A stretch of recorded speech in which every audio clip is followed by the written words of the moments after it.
Colleagues, please be seated. We will soon start.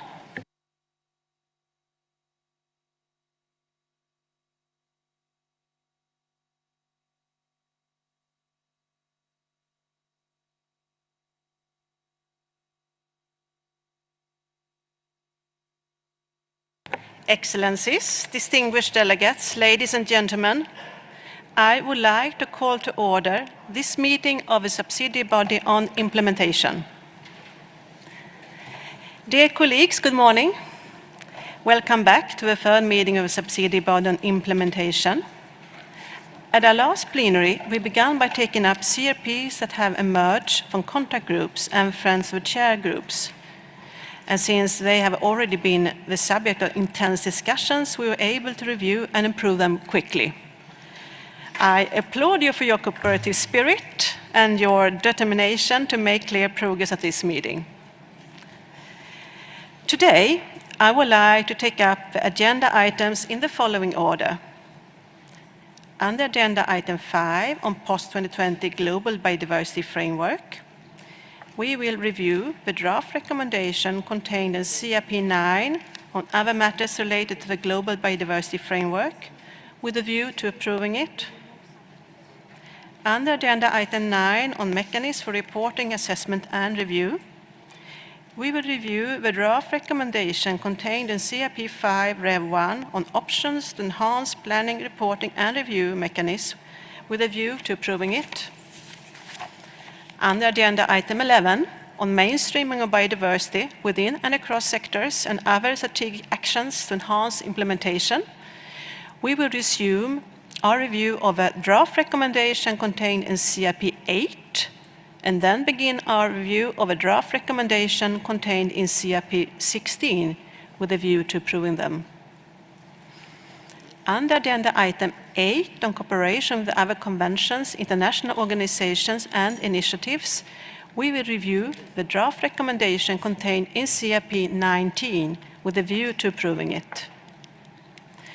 Under agenda item 13 on the global multilateral benefit sharing mechanism under the Nagoya Protocol, we will review a draft recommendation contained in CRP 12 with a view to approving it. Under agenda item 7 on capacity building, technical and scientific cooperation, technology transfer, knowledge management and communication, we will review a draft recommendation contained in CRP 4 on knowledge management and the clearinghouse mechanism with a view to approving it.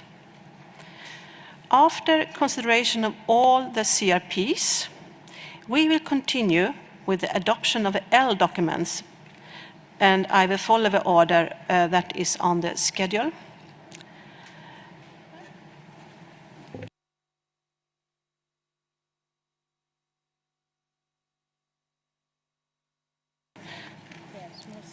Mostly by numerical order, but there might be some difference, so please check the schedule to make sure you know exactly when the L docs are coming up. And before turning our attention to the first item, I would like to give the floor to the Secretariat to provide us with information for taking the floor. Secretariat, you have the floor. Thank you, Chair. I think that you all have been taking the floor for the last 2 weeks, so I will not take time to again provide you information on that. But just to remind you, and as requested by the Bureau, I would like to remind delegates to always wear their masks. Unfortunately, COVID is still with us, and we must continue to take the necessary precautions and follow the required health and safety measures. Thank you, Chair. Thank you, Secretariat. Let us now turn to our first agenda item. Distinguished delegates, I now invite you to consider agenda item 5 on the post-2020 Global Biodiversity Framework. You will recall that we are considering several issues under this agenda item. For today's discussion, we'll review CRP 9 on other matters related to the Global Biodiversity Framework with a view to approving it. I now propose to begin our review of a draft recommendation on other matters related to the post-2020 Global Biodiversity Framework as contained in document CBD, SBI-3, CRP 9. I would now like to go through this document paragraph by paragraph, and there are only 3 paragraphs, so hopefully I can go it quite quickly. Regarding the first paragraph, this is now redundant, given that we have approved the recommendation on gender plan of action. So therefore, I propose we remove this paragraph. Any objections to remove the first para? I see none. Is so agreed? Regarding the second paragraph, since we have approved the recommendation on the communication strategy, I propose that this paragraph be incorporated into that document and remove it from here. Any objection? Brazil, you have the floor. Thank you, Madam Chair. I just seek some clarification because I feel that in the CRP about the communications, the expression welcomes was in brackets and we have different options. I think welcomes takes note of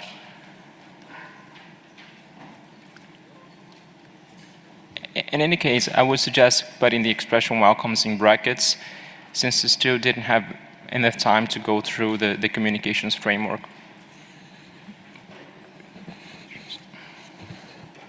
Thank you. Thank you, Brazil.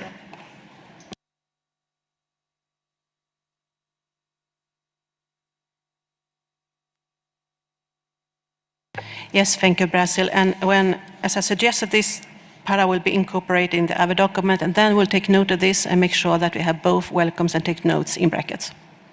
Thank you.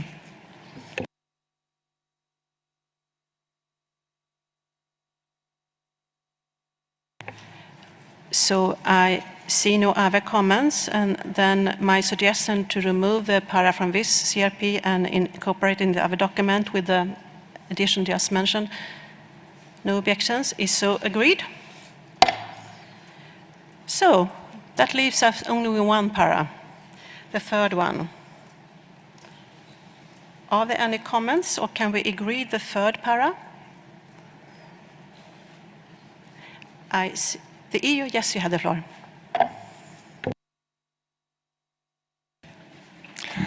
Thank you, Madam Co-Chair. On this paragraph, given that there are still discussions, of course, under SBI-9 to become, and also for the further process, we propose to keep this paragraph bracketed for now.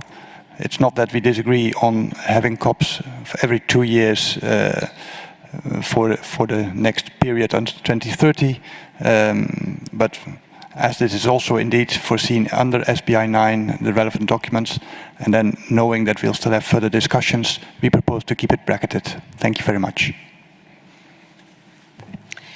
Thank you. The EU, I suggest we put para 3 into brackets. I assume there are no objections. So the para with brackets is agreed. So colleagues, we have now reached the conclusion of our discussion on CRP 9. Thank you so much. We will produce an L document of this item for consideration later today. Let us now turn to the next agenda item.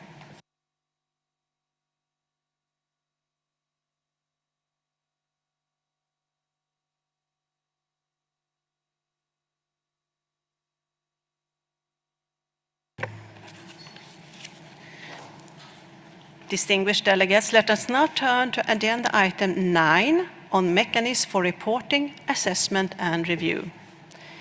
You will recall that the contact group for this agenda item, established during the first part of SBI-3, continued its work at this meeting. The contact group was co-chaired by Mr. Andrew Stott of the United Kingdom and Ms. Gillian Guthrie of Jamaica. The contact group met 4 times and made good progress on many complex issues.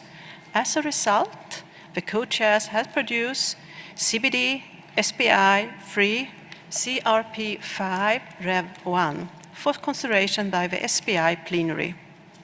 and I now propose we begin our discussion on the draft recommendation as contained in document CRP 5 Rev 1. I would like to start by giving the floor to the co-chairs of a contact group to report on the work and introduce the document. And before doing so, I would also like to inform parties about the proposal I have made to the Bureau regarding this document. I have made a proposal on how to consider the annexes attached to CRP 5 Rev 1. As you know, the Secretariat developed 3 new annexes to be appended to this decision. Only one annex on national reporting, Annex C, was available for Part 1 of SBI-3. 3 annexes were developed during the intersessional period, and they are Annex A on MBSAP guidance, Annex B on commitments from actors and other national governments, and Annex D on modus operandi of an open-ended forum of a subsidiary body on implementation for country-by-country review of implementation. These 3 annexes were sent for peer review earlier this year. However, we did not receive many submissions, 10 maximum per annex, and therefore the Secretariat has not updated the annexes to reflect these peer review comments to avoid any biases.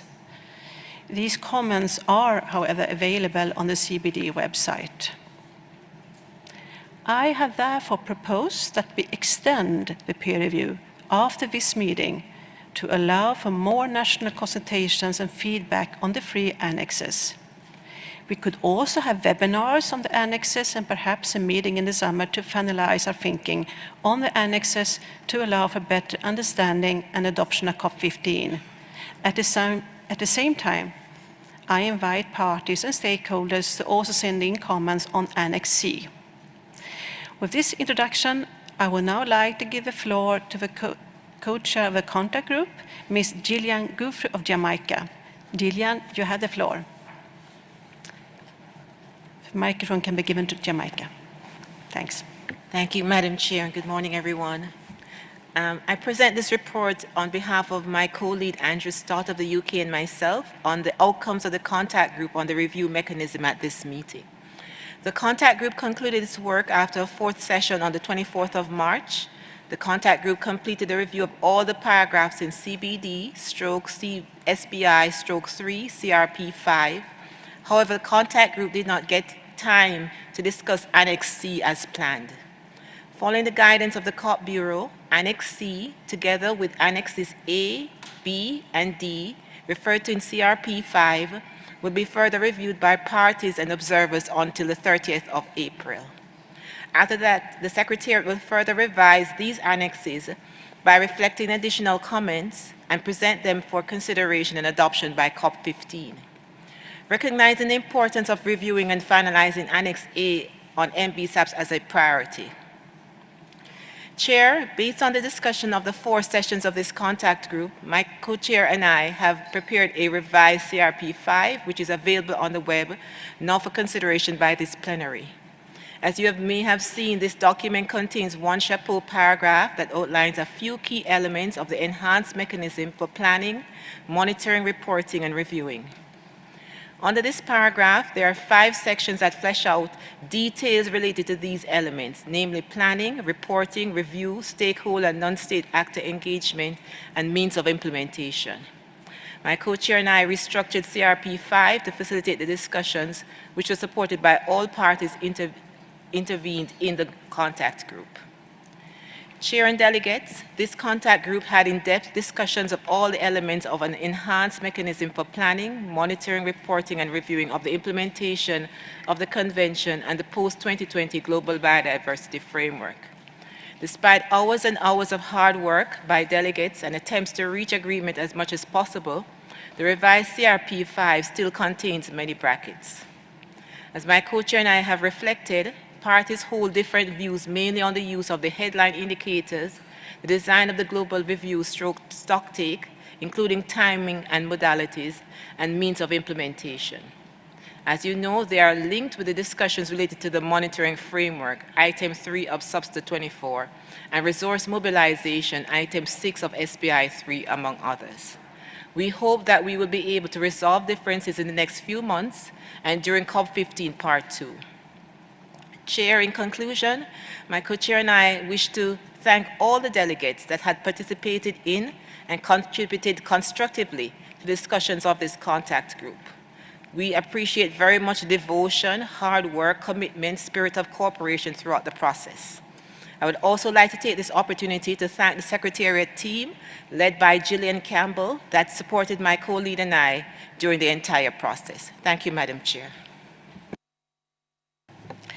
And thank you so much, Gillian, for the hard work of both of you, co-chairs. I am really impressed by the progress so far, and I think it has been amazing how much you have been able to do. Thank you so much. So, colleagues, as you remember at our last plenary, I have, in the spirit of cooperation and a compromise, I also have asked you, since we have had this lengthy discussion in contact groups, and I have suggested that we present this draft recommendation contained document CBD SBI-3 CRP5 Rev 1 for approval without any further discussion, because I think we have had a lengthy discussion in the contact group, and there are still brackets, but I think it's better, in the sake of time, to do as I did with the other CRPs coming from the contact group. We just approve the CRP and transfer it into an L document. I hope that this proposal that I present, this draft recommendation containing document CRP 5 Rev 1 as a whole for approval is acceptable. I see Norway, followed by Colombia. Norway, you have the floor. Thank you, Madam Chair. We agree with your suggestion to not open the paragraphs. We had really good deliberations during our 2 weeks here in Geneva. But we'd also like to make one small amendment to the chapeau on the preambular text of this CRP to make sure that what we have, the progress we made here is also made available for the open-ended working group. So not to open the paragraphs, but just to make a change on the chapeau to the preambular text, so the very first text of this document. May I read out the suggested text changes? Yes, please, Norway, read it out and in dictation speed. Thanks. Thank you, Madam Chair. So the para starts with the subsidiary body on implementation recommends, and then we would like to add that the outcomes of agenda item 9 on, and then it's the title of this agenda item, I'll read it out. Options to enhance planning, comma, reporting, comma, and review mechanisms with the view to strengthening the implementation of the convention. So that's the title of this agenda item. And then I continue with, are made available for consideration by the open-ended working group on the global biodiversity framework when continuing the work towards the final draft of the global biodiversity framework. And then comma, and add an and, so we also continue the rest of the para. Would you like me to repeat the text, or did the Secretary capture? Thank you, Norway. We captured your suggestion. Thank you very much.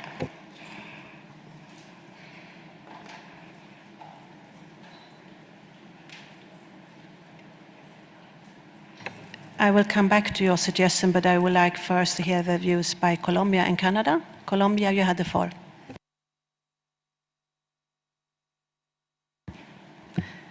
Thank you, Madam Chair. Our intervention was going to be exactly in the same lines as Norway has suggested, so we fully support Norway's proposed text. We would also like to add a text towards final draft of the GBF that would read like this, and invites the open-ended working group of the post-2020 Global Biodiversity Framework to consider the outcomes of the extended peer review in its next meeting. So we would like to make this suggestion so as to ensure that the results of the peer review will be considered by the open-ended working group in its next meeting. We think it's very important to keep the linkages between the work of SBI on these matters and sections H2K in the GBF. So if you want me, I can read it in dictation speed. Thank you. I think we captured it. Thank you so much.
Thank you so much. We have just tried to make sure we get the wording correct, but maybe Secretariat can read out the proposed chapeau by Norway and then amended by Colombia, and we have also made some editorial amendments as well. So please, Secretariat, can read out the preambular text?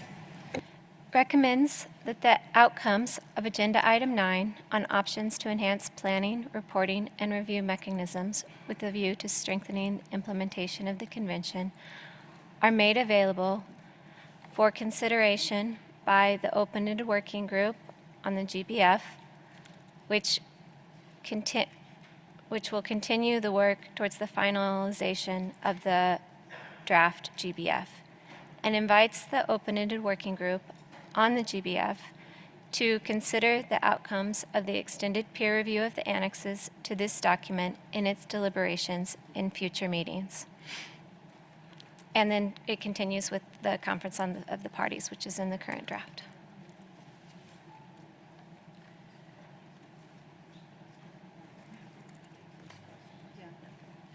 Okay, thank you, Secretariat. I will give the floor to Canada, followed by Switzerland. And please also, if you agree on this, it could be useful to just hear comments of it. Thank you, Canada, you have the Madam floor. Co-Chair. Completely agree with the proposal outlined by Norway and Colombia. We note that, as stated in your kind of opening intervention on this agenda item, that there will be additional work on the annexes in the intersessional period. And we understand that, as was the case with previous agenda items when intersessional work was proposed, that intersessional work was captured in the decision wording from the recommendation from SBSTA. And so wondering if would be appropriate to add, perhaps before the paragraph proposed by Norway and Colombia, a request to the Executive Secretary under the guidance of the Bureau to undertake the extended peer review, if that's a necessary addition, just to capture the proposal that you made at the opening session with regards to the annexes.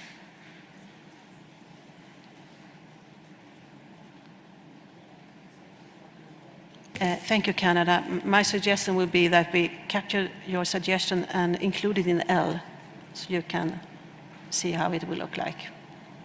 Thank you. Thank you. Switzerland, followed by Chile. Switzerland, you have the floor. Thank you very much, and we would also fully support the proposals by Norway, Colombia, and also the one just made by Canada. We had the impression that there was more than an editing of the proposal by Norway when you read it out again. We had the impression that the wording as exactly proposed by Norway and as proposed by Colombia would be the right one. So we proposed just to take that wording on board as it was proposed by the parties. That's the best way forward. And then, sorry now, apologies for that, you have indicated for how long the review period would be extended, and that would just for us to remind us again of the date, because we think that's a good way forward to extend it, so that we all can really motivate ourselves to use that extended period. Thank you very much. Yes, thank you very much for raising that. End of April.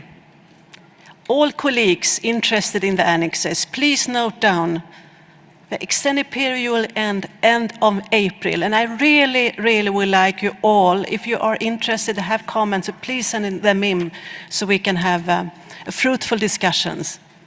Thank you so much.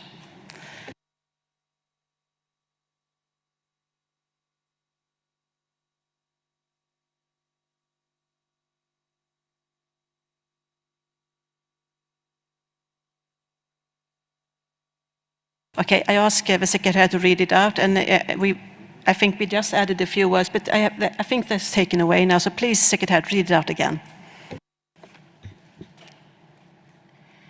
Recommends that the outcomes of Agenda Item 9 on options to enhance planning, reporting, and review mechanisms with a view to strengthening implementation of the Convention are made available for consideration by the open-ended working group on the post-2020 Global Biodiversity Framework, which will continue the work on the final draft of the GBF, and invites the open-ended working group on the post-2020 Global Biodiversity Framework to consider the outcomes of the extended peer review in its deliberations in future meetings.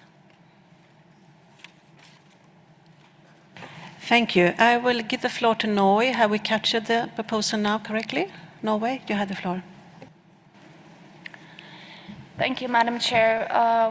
We would really like to insist to keep our suggested language. There are some changes in the text that was read out by the Secretariat that doesn't quite capture what we were trying to suggest. So keeping in mind that this original language that was put forward by Norway and Colombia has support from Switzerland, we'd like to keep the text. We want to make sure that not just intersessional work is made available for the open-ended working group, but that also the outcomes of our deliberations here at SBI. Yes, thank you, Norway. You know, I think maybe we tried, so it's not an intent not to follow exactly what we did, but please, if you could repeat it again, because then we make sure that we have an exact wording. It was not meant to change anything, it was just, sometimes it's not easy to capture. So please repeat again so we get it right.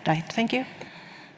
Thank you, Madam Chair. And of course, I understand it's difficult. It's a long para and dictation speed is not always easy. So I think we are agreeing on the text read out by the Secretariat all the way till the end of consideration by the open-ended working group on the Global Biodiversity Framework. And then our text reads, when continuing the work towards the final draft of the Global Biodiversity Framework,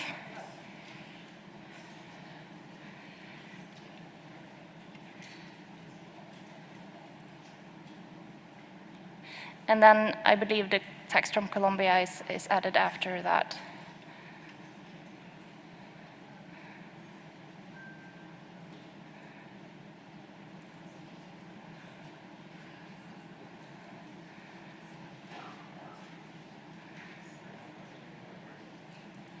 Okay, thank you so much, Norway, for helping us. And I will ask the Secretary to read it out, and I also would like to hear from Colombia as well, so we have got the text correctly. Thank you. Secretariat? Recommends that the outcomes of Agenda Item 9 on options to enhance planning, reporting, and review mechanisms with a view to strengthening implementation of the Convention are made available for consideration by the Open-Ended Working Group on the Post-2020 Global Biodiversity Framework when continuing the work towards the final draft of the GBF, and invites the Open-Ended Working Group on the Post-2020 Global Biodiversity Framework to consider the outcomes of the extended peer review in its deliberations in future meetings.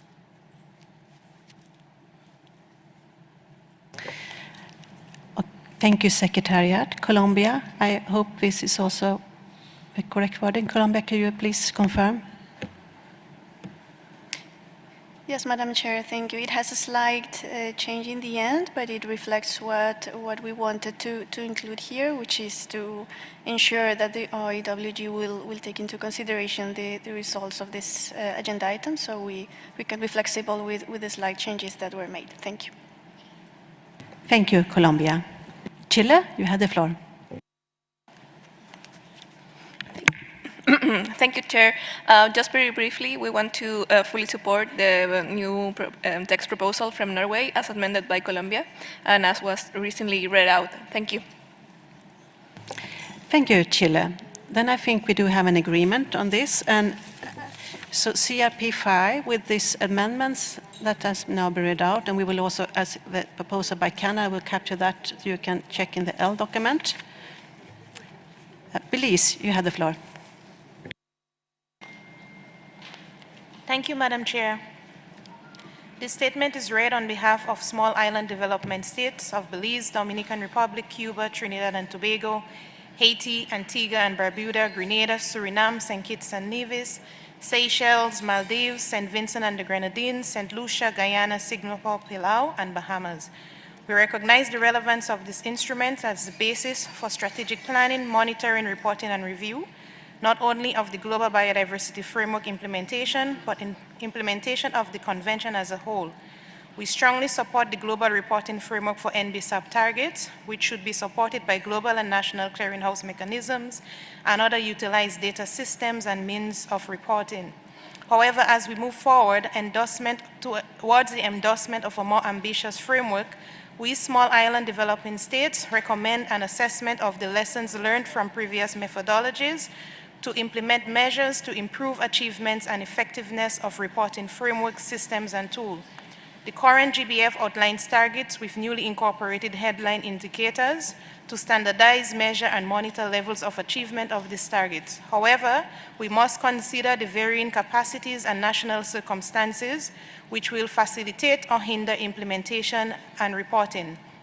As such, we recommend flexibility in the application of the headline indicators based on their adoption within NBSAPs and availability of resources, capacities, technologies, and financial mechanisms required to implement. We call on all parties to recommend that our small island states are severely vulnerable to the most adverse drivers of biodiversity loss, such as climate change, invasive species, and habitat change, placing the biological diversity of islands ecosystem among the most threatened in the world.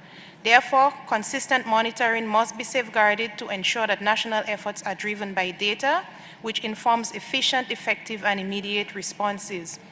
We also stress the need for the distinctive mention of SIDS within this review framework, as well as the removal of brackets when textual reference of Article 20 of the Convention are contained within the framework. This must be taken into account and reflected in paragraph 8 on reporting, paragraphs 12 and 13 on review, paragraph 26 and 30 on means of implementation, and encouraged to be introduced in paragraph 27 of this document. To conclude, we state our confidence in what shall be a transparent consultation process towards COP15, as well as our commitment towards the achievement of these ambitious goals. Thank you. Thank you, Belize, and we take note of your statement. It will be in the report as well. Thank you so much. Argentina, you have the floor. Thank you, Madam President.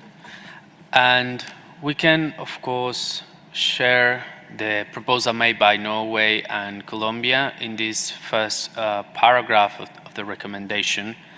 But in our view, this addition goes in the understanding that we would have a similar addition to the CRP on resource mobilization that we considered yesterday. And we want to make that very clear when considering the AL document in the afternoon.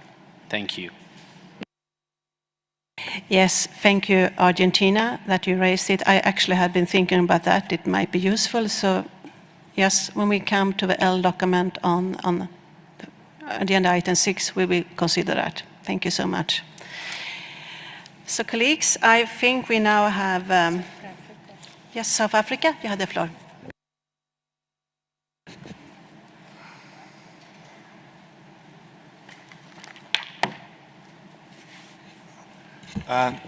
Apologies, Chair. Thanks for giving me the floor.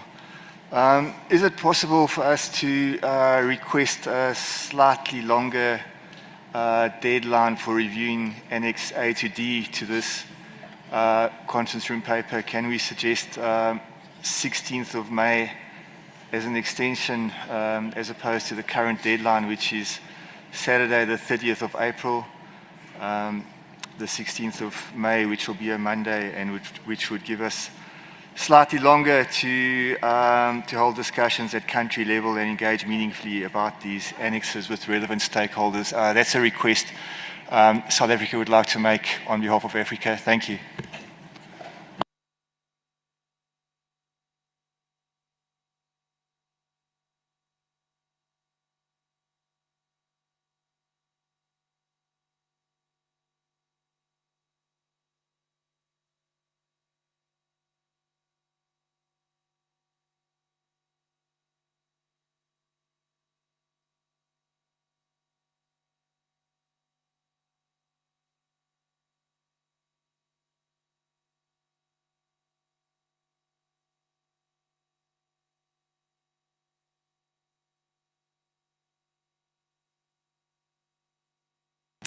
Yes, thank you so much, and thank you, South Africa. I heard your request. I also saw some other parties nodding. I think that could be accommodated, that the time for reviewing the annexes could be extended until the 15th of May, but that means that I hope you now understand that since there will be some work to revise annexes based on the comments, that it might be that the document would be, okay. You will not receive a revised document 6 weeks ahead of next meeting. This is a compromise. I'm happy to extend and have a longer period for review for the annexes, but that means that the document will not be ready 6 weeks ahead of the next meeting. I hope that accepts. Switzerland, you had the floor. Thank you very much, and I think you put it absolutely right. We have a dilemma here. On the one side, we as parties would like to have more time for our contributions and inputs, and on the other side, we of course want to be able to have the document available for the next round of discussions. And that is a dilemma. We think it is really important that we will have the opportunity for a thorough discussion of these elements in the context of the open working group. So we would prefer rather to be more bullied now with our submissions, but then to be sure that we will have an input into the next meeting of the open-ended working group, rather than the other way around, to have more time now and risking not to have the input available when we come back again together. Thank you very much.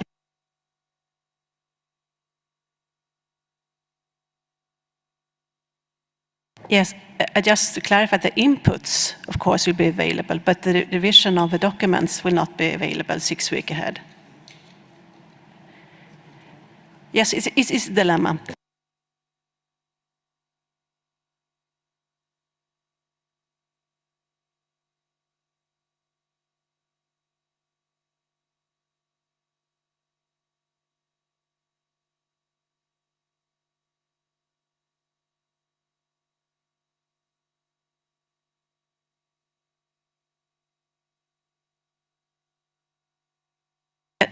Well, Secretary reminds me, this is a dilemma. We cannot really follow both concerns. So I'm in your hands. I think you have to decide.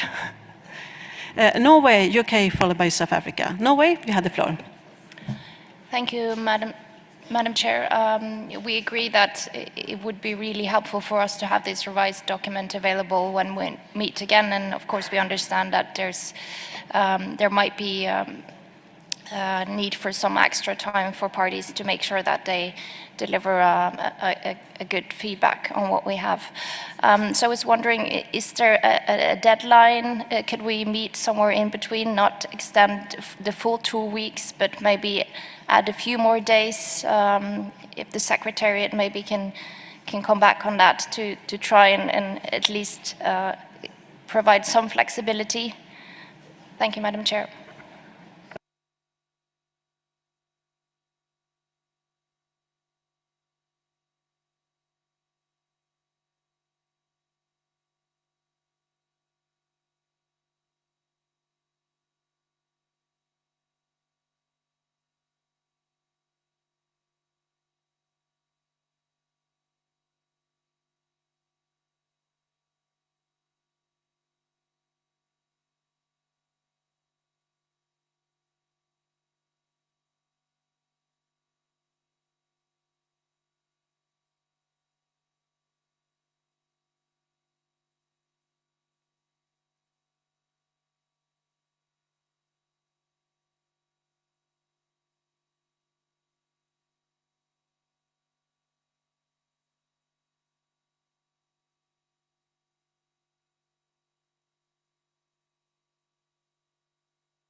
Okay, my suggestion would be we leave the discussion on the timing right now, and I will also consult with the Bureau, and we can come back when the LDOC is discussed, because I think I also encourage you to talk to each other, and it's a dilemma. You know that you are normally very strict on the timing on when documents should be ready for meetings. 6 weeks ahead. So, I mean, it's totally impossible to follow all advices on this. So I would like to leave it for now, and we come back on this when the LDOC is discussed. Is that okay? Agreeable to all? And please take down your hand if you don't agree on that. Okay, I'll give the floor to UK, followed by Egypt. Thank you, Madam Chair, and we do support the inputs from Norway and Colombia on how we take this forward at the further meetings of the open-ended working group. We are in your hands, Madam Chair, as to the date. We would be happy, but we do think it will be important that the open-ended working group has the review available to look at when it next meets. So we would encourage you and the Secretariat to consider dates that would help to facilitate that. We do think it would be helpful to perhaps refer to the peer review a little bit more specifically in the text. And we had a very small suggestion to add to the Colombian text. It won't change the meanings. It is just intended to clarify. But we would like to suggest that where we talk about to consider the outcomes of the extended peer review, could we insert after that of annexes A, B, C, D to the draft recommendation, just so that it's really clear to the parties what peer review that we're referring to there. Do you need me to repeat that? No, I think you would like then to have it in both places, both in the beginning, in the preamble part and the end, right? That's correct. Yes, thank you. And then just one final point, and this is purely editorial, but the following sentence won't make sense because it then talks about the conference of the parties at its 15th meeting. I think we need to just insert and further requests the conference of the party, and that's purely about flow of the paragraphs. So hopefully that's a helpful addition. Thank you, Madam Chair.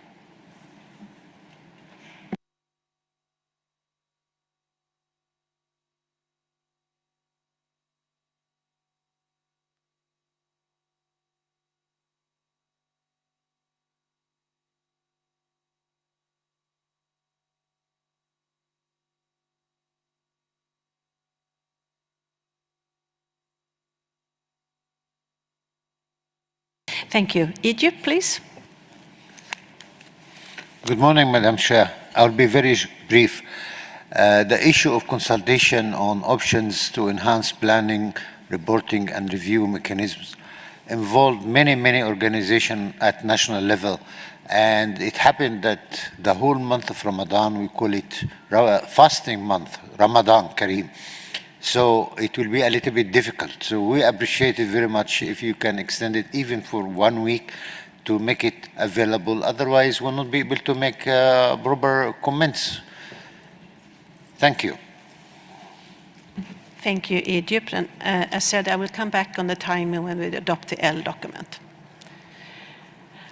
So colleagues, I see no more views with the additions that we already have comments on, and also addition by UK, and I will come back on the proposal by Canada in the L document, and the timing as well in the L document. I assume we can now agree on CRP 5 Rev 1. I see no objections. Is so agreed? Distinguished delegates, we have now reached the conclusion of the discussion on CRP 5 Rev 1. We will produce an L document for this item for consideration later today. Let us now turn to next agenda item.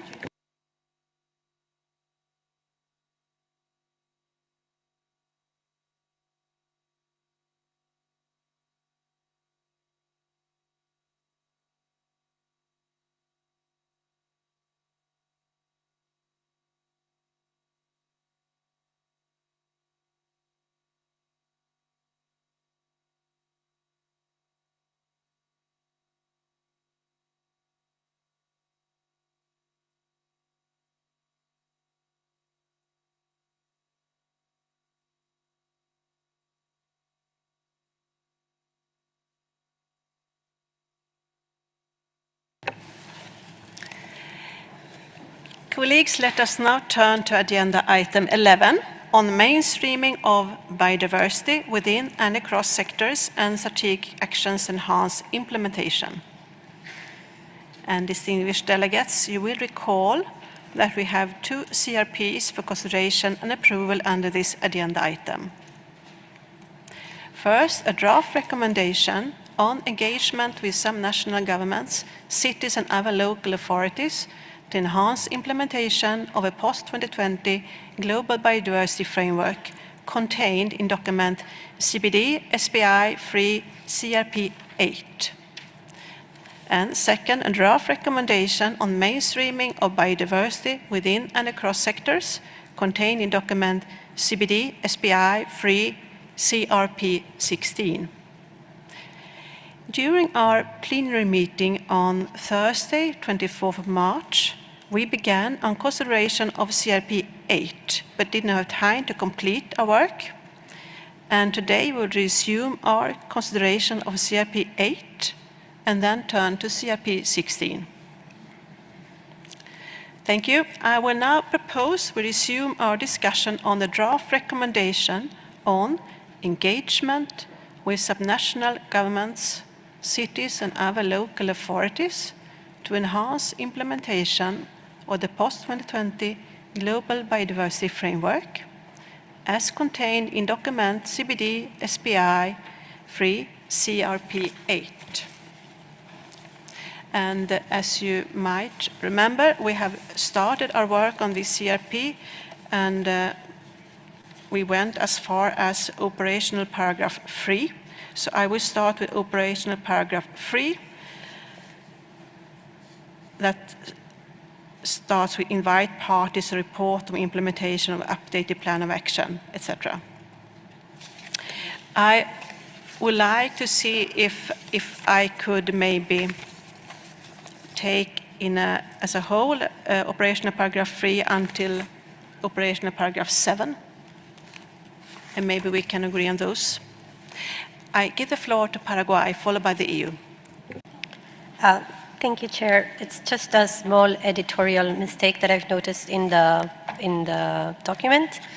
Before the operational paragraph starts, there is the last PP says acknowledging the importance of a multilateral stakeholder mechanism, etc., etc., etc., and close brackets, but the beginning of the brackets are not pointed out in the text. So just to make sure we capture where the brackets start in the next version. Thank you. Thank you, Paraguay.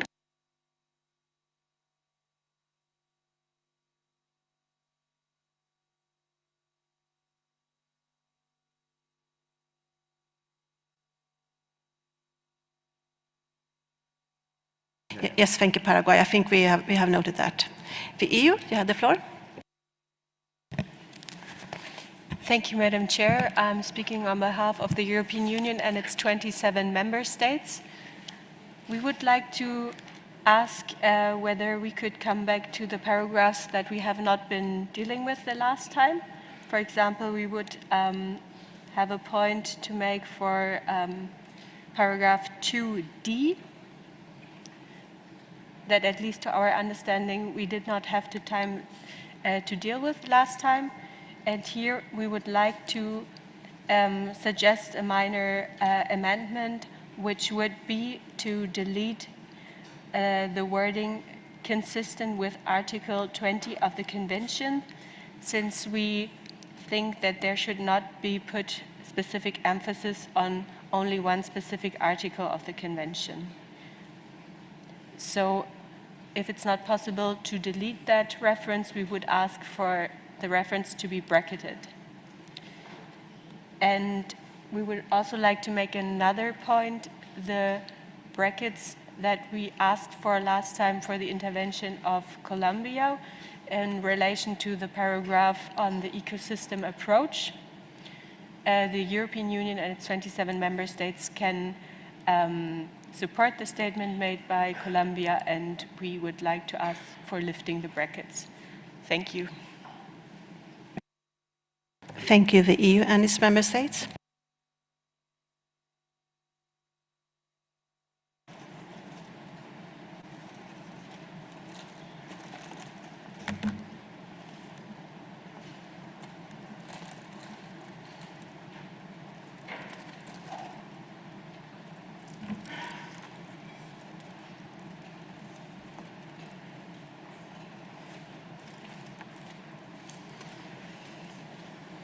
The EU, could you maybe come back on your other proposal on relation to ecosystem approach?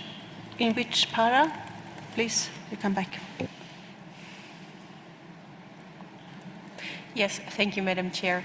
It refers to the paragraph proposed by Colombia that is about the second principle of the ecosystem approach.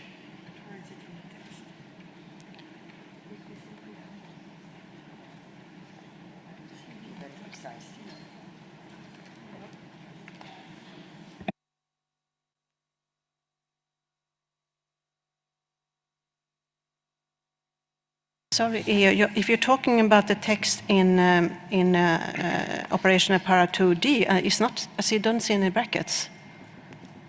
Maybe I misunderstand you. Will you?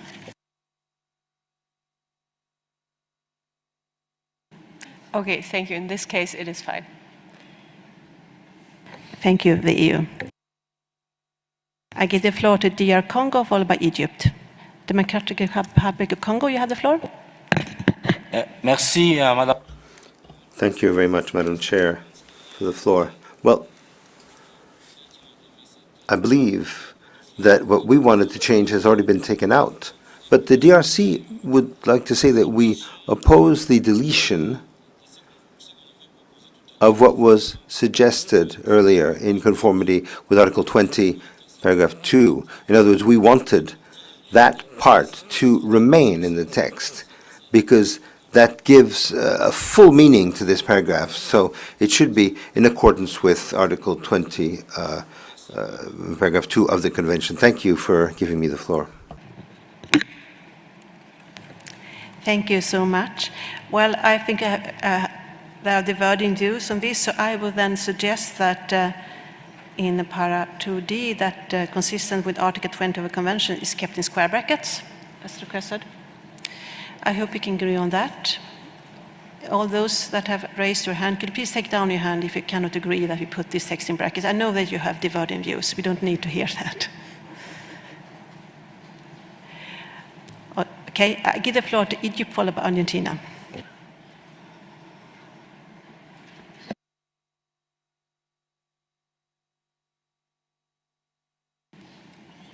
Microphone. Oh. Thank you, Madam Chair. It is true that we are against deleting the Article 20 because we are very concerned about allocation of resources, where these resources will come from, especially when you deal with many sectors at the national level, like agriculture, like fisheries, like health and so on. And again, the same thing for the principle 2 of the ecosystem. It deals with the subnational committee. So if you are dealing with subnational authorities at local scales, we should involve all of this. So we are against deleting anything in this paragraph. Thank you, Madam Chair. Thank you, Egypt. Yes, I know that there are divergent views on this. Argentina, Colombia, Namibia, Jordan, you would like to comment on the same thing? My suggestion would be to keep it in square bracket because I don't think we are not able to solve it now, and I'm conscious about the time. So if you can please take down your hand if we can agree on just to keep it in brackets for now, so we can go on. Argentina, followed by Namibia. Thank you, Chair. And supporting Egypt in this intervention, I think that if we have to keep some Article 20 in brackets in this particular paragraph that refers to the allocation of financial resources, we should keep the whole paragraph between brackets. Thank you. Thank you, Argentina. I will put the whole paragraph in brackets, and then you have an extra bracket around this phrase. Namibia, you have the floor. Okay, thank you, Chair. We were just slowly investigating or going through the CRP, and it came to our attention that there is a bracket under the preamble. If you look at number 4 recommendation, the text that follows until acknowledging the importance of multi-sectoral mechanisms. At the end, Edinburgh Declaration, there's a bracket. Is it an error, perhaps, or because you don't know where to start? Or the paragraph acknowledgement is bracketed? Thank you. Yes, thank you, Namibia. It was an error. It will be in a bracket in the beginning as well. So it will be, so it's clear. Thank you for pointing that out. I think we do have an agreement on 2D. And I have also asked for comments on the operational paragraph 3 until 7. Brazil, you have the floor.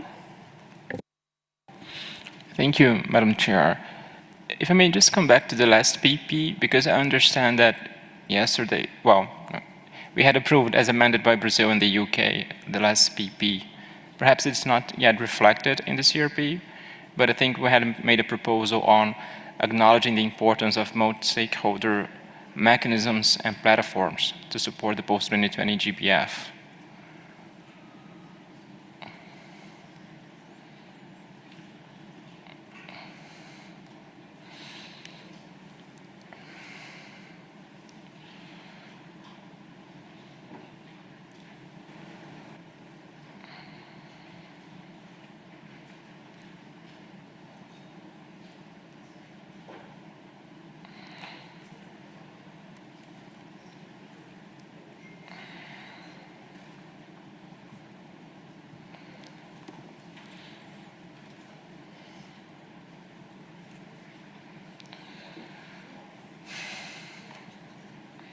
Yes, thank you very much, Brazil. And this is a problem that you have. You start discussion on a CRP, and then you have several days between. So we just have to refresh our memories.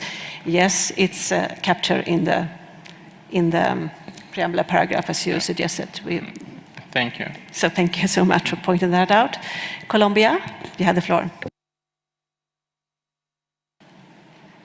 Thank you, Madam Chair. We have a comment on paragraph 4. In the last session, we suggested to move the reference to the principle 2 of the ecosystem approach to the preambular paragraph, because it was repetitive in some of the paragraphs below. So we would like to delete the reference here so as to streamline the text.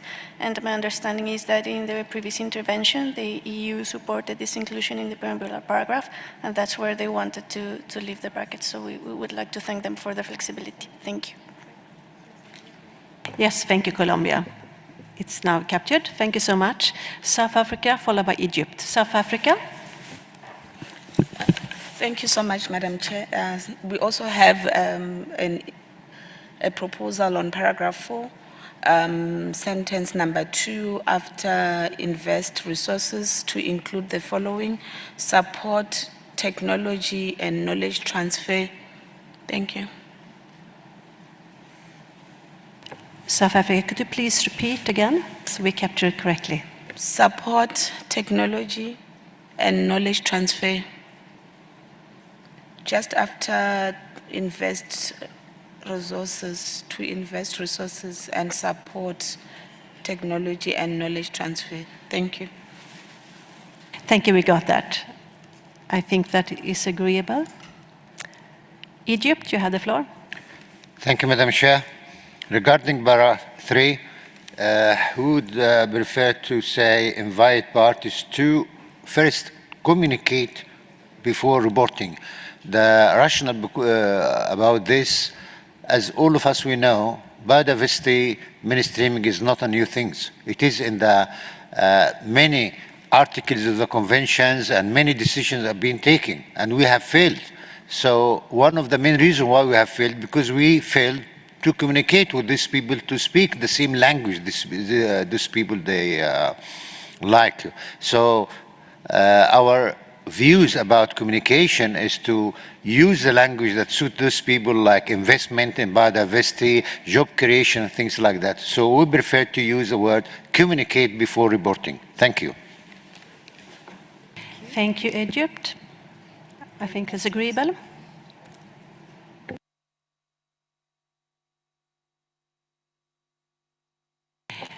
With this, I assume I can adopt para 3 until 7. The EU, followed by Egypt. Thank you, Madam Chair. We would like to make a minor suggestion for an amendment in paragraph 6. We would like to delete the reference 8th end in the context of future replenishments, as the 8th replenishment will be outdated by the time of the COP15. Thank you.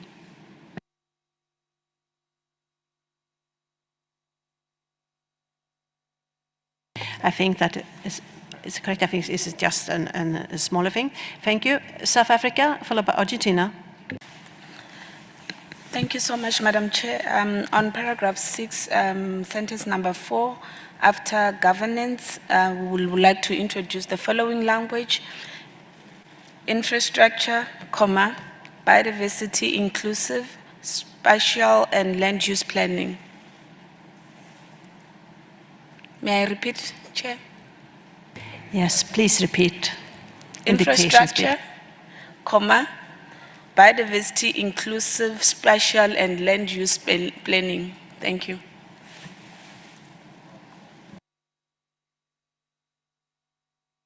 Thank you, South Africa. I assume that is agreeable. Argentina, followed by Peru. Argentina, you have the floor. Thank you, Chair. And on paragraph 7, my view is that this is referring to agenda item 9 of SBI, which, as we have seen in the previous CRP, is still heavily bracketed. So until a definition on what the regular review of the implementation of the objectives of the convention and its protocol, the post-2020 GBF, and the long-term approach to mainstreaming is agreed, I think that we should try to keep this paragraph in brackets so it can all fit together in the end. Yes, thank you, Argentina. I think I agree. We put para 7 in brackets. And- Peru? and Sorry, if- you were, sorry, I was too quick. If you may read again, because I could not quite get the proposal by South Africa, so I can reflect on it. Secretariat, can you read out the suggested amendments by South Africa? I think it was in para 6. Yes, thank you, Chair. So perhaps I read the entire paragraph 6 with the amendment by the European Union too.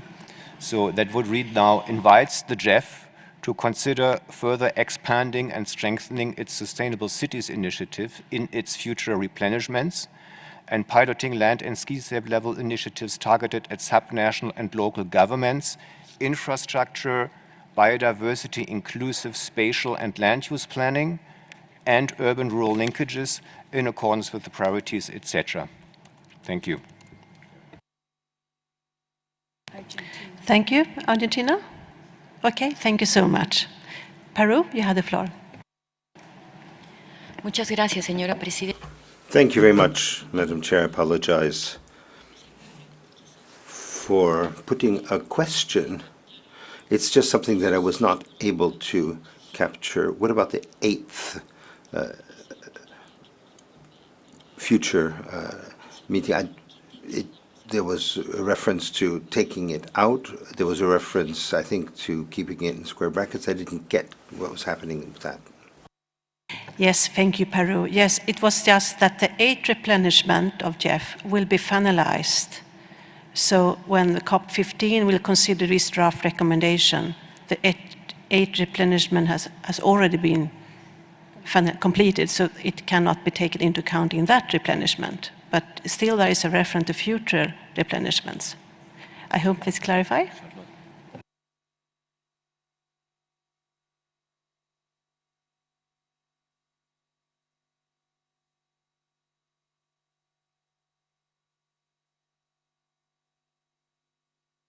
Thank you so much. With those amendments, I assume that operational para 3, and we also have made some amendment in 2D, para 3 until para 7 is agreeable. I see no objection, so agreed. Let's then move on to the annex, and I would like to take it section by section. Start with the annex section background. It's just one para. I assume it's agreeable. Brazil, you have the floor. Thank you, Madam Chair. Regarding Section A, but also Section B, we do see that there are references to the milestones, which are still under discussion in the open-ended working group. So we would suggest, for the sake of streamlining the text, a general reference to implementing the post-2020 GBF, instead of always referring to the goals and targets and milestones. We believe that only a general reference to the post-2020 GBF would be more appropriate, and we would be able to streamline the text, both in Section A and Section B, and I think there are other references across the annex as well. So we would suggest replacing all those references to goals, milestones, and targets with the post-2020 GBF. Thank you.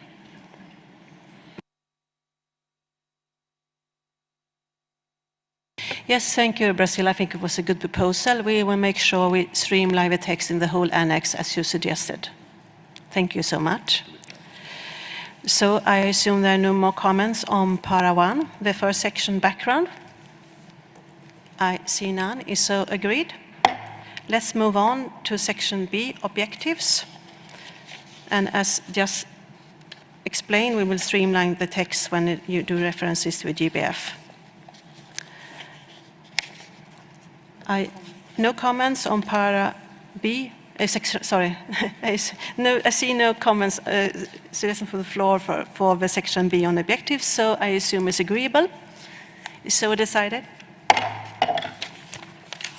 Let's move on to Section C, activities to engage some national governments, cities, and other local authorities.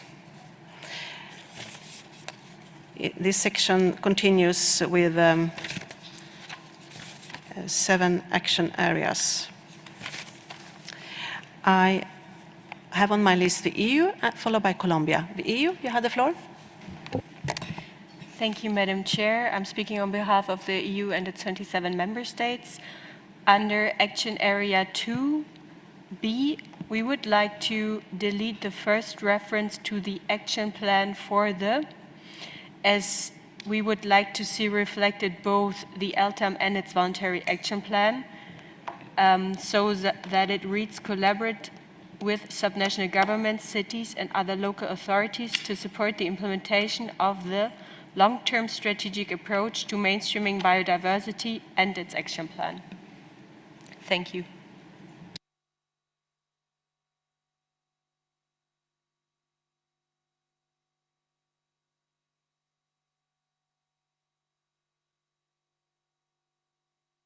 Yes, the EU, and please note the whole para is in square brackets, but we add the text within the brackets, as you suggested. Thank you. Colombia, followed by South Africa. Colombia, you have the floor. Thank you, Madam Chair. In Action Area 1A, we would like to delete the text which says defining appropriate strategies and actions in, and to replace it with the process to revise and update.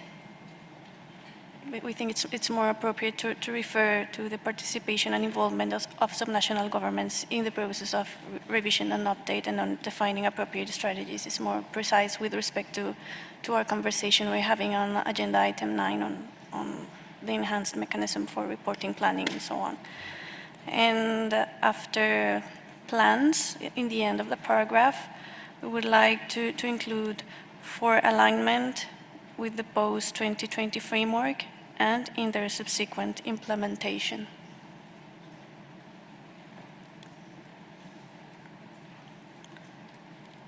Yes, thank you, Colombia. And is the same para you would like that addition? Could you please repeat? Yes, it's in Action Area 1A at the end of the para. We would like to include for alignment with the post-2020 framework and in its subsequent implementation.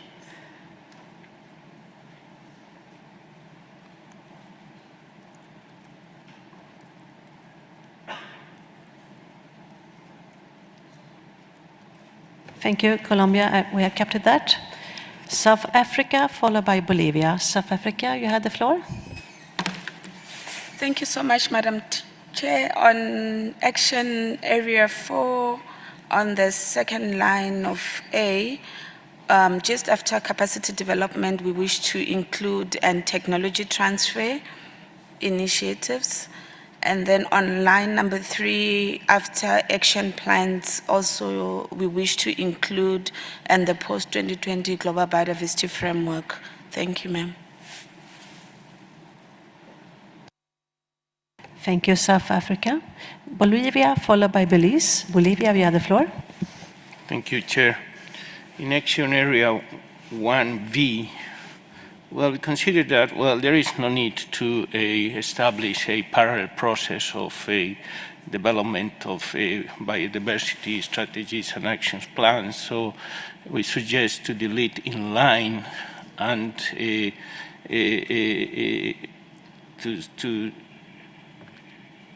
want to see, well, the following wording: to develop biodiversity strategies and action plans integrated into national biodiversity strategies and action plans, because at the national level we are going to have only one MBSAP, and this should be included, integrated into it. So instead of inline, I prefer integrated. Regarding Action Area 2V, since we are still discussing the long-term approach to mainstreaming, we prefer to keep this paragraph in brackets. Thank you.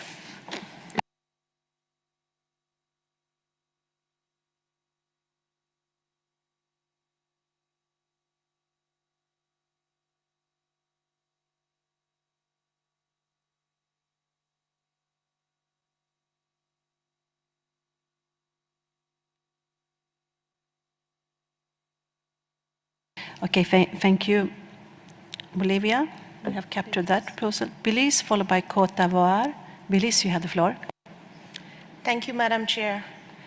While we have closed off on feedback on the Section B objectives, in reviewing Section C relating to activities and action, I must state that the objectives do not have any mention of resource mobilization or financial mechanisms.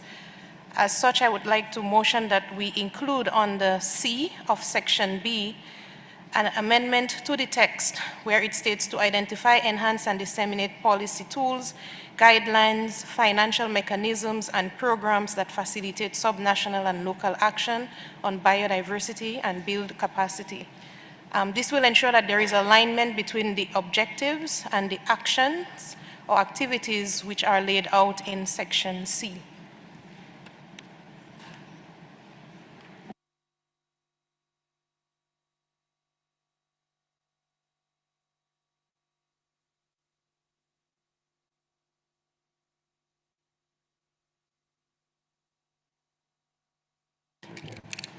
Yes, Secretary, could you please, where would that be placed, just to be sure we know? Thank you. Yes, thank you. My understanding was that the new text, financial mechanisms, would be placed in the enumeration after guidelines, so that it would read to identify, enhance, and disseminate policy tools, guidelines, financial mechanisms, and programs that facilitate, and the rest of the paragraph goes on as is. Thank you. Thank you, Secretariat. Côte d'Ivoire, followed by the EU. Côte d'Ivoire.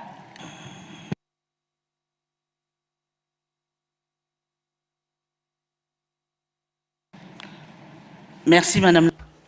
Thank you, Madam Chair. Côte d'Ivoire is taking the floor just to flag up that as we were reading the document, we realized that throughout the document, we're mentioning local authorities as opposed to cities. Could we please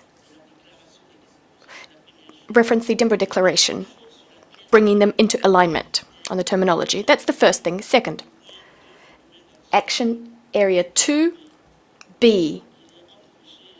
It's in square brackets, so I would imagine we're going to be discussing that at a later stage.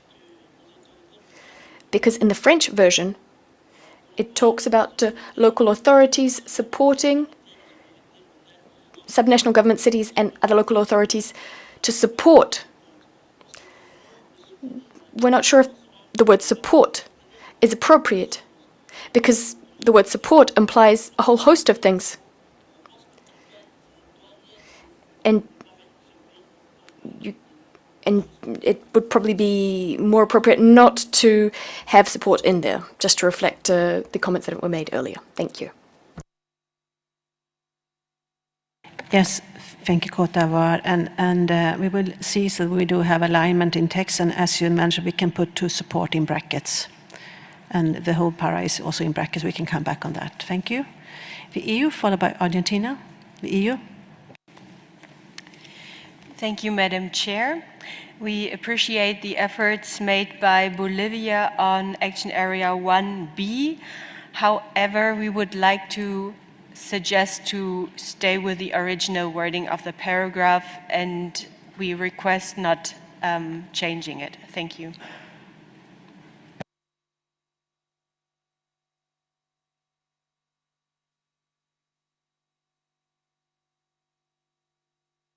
Thank you, the EU. I would then suggest that we do have two options here in 2B, so inline or integrate, so two options in square brackets. I hope it's acceptable. Thank you. Argentina, followed by UK. Thank you, Chair. We would like to express ourselves in line with what was just said by the EU. In our case, it could be a bit difficult to request subnational governments that have autonomy to integrate their MBSAPs, their strategies in our MBSAP. So we would be more comfortable with requesting them to work in line with what was defined at the national level. Thank you. Thank you, Argentina. And well, my suggestion would be to keep both options in brackets. UK and South Africa, I hope you are okay with that, or do you want to comment as well? UK, you have the floor. Thank you, Madam Chair. This is in relation to under section B and C. With the addition of financial mechanisms, we don't want to remove or bracket that, but we would just suggest also adding or instruments to widen the scope there. Thank you, Madam Chair.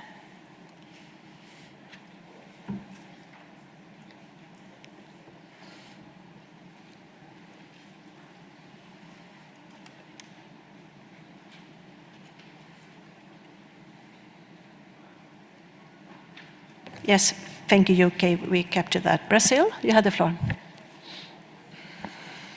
Thank you, Madam Chair.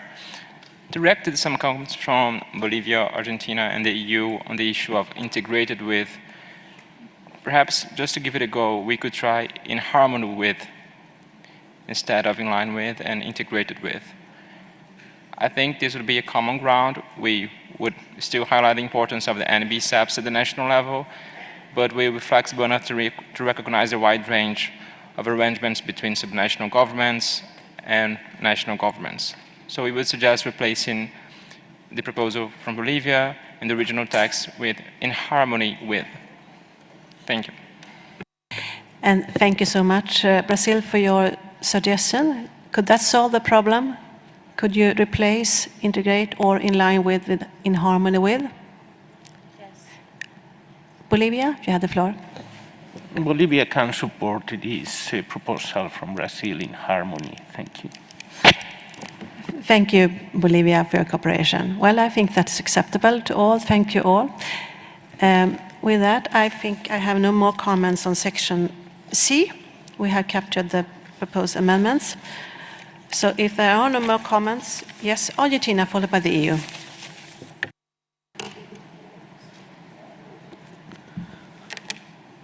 Thank you, Chair. So in Action Area 2 that we were referring to, the title says harmonization between levels of governments and mainstreaming, but actually the whole section talks about collaboration. So my suggestion would be to change the title from harmonization to collaboration. And regarding Action Area 6, on paragraph A that says supports the use of the Singapore Index on Citizen Biodiversity, we think that support is a little bit strong. We could say invite the use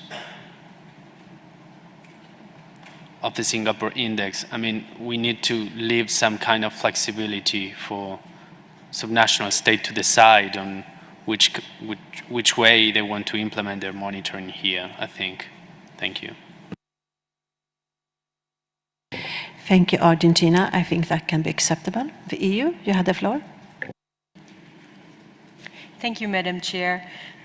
With regards to Action Area 6, subparagraph B, we would like to insert more precise wording. After the word gaining, we would like to insert and also offering, because we suggest that we should not limit the wording to gaining, but also to offering better access in line with improved decision making. Thank you. Thank you, the EU. We captured that as well. With this, can I assume that we can agree on section C? I see no opposition, is so agreed. Let's move on to section D, implementation of the plan of action.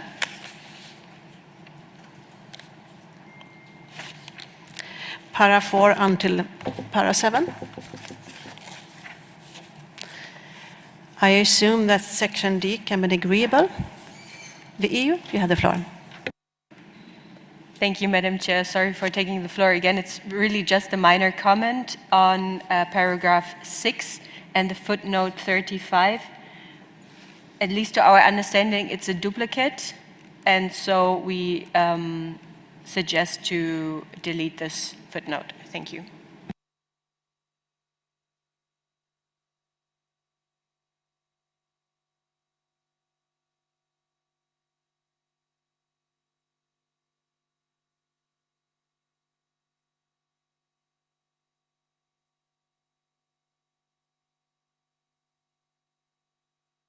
Yes, they look very much alike, but there are some slight differences because they're different committees. So they're not totally exactly the same.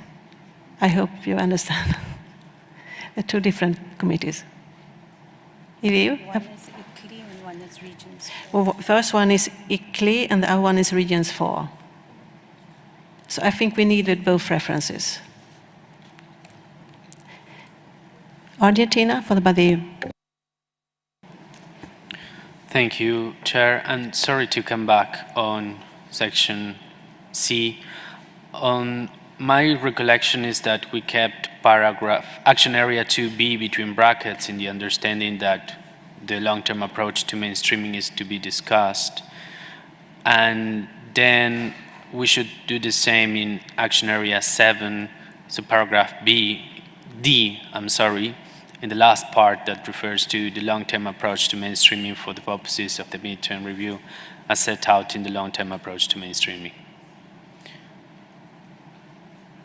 So I think that should be kept in brackets until consideration of the long-term approach is undertaken. Thank you.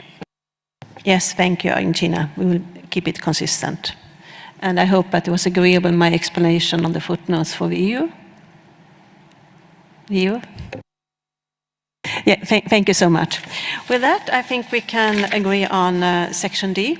I see no objections. Is so agreed? So, colleagues, we have now reached the conclusion of discussion on CRP 8. We will now produce an L document of this item for consideration later today. Thank you so much.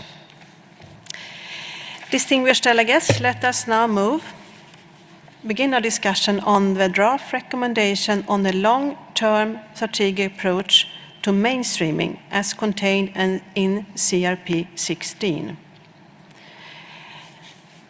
This document results from the work of an informal consultative group and was subsequently examined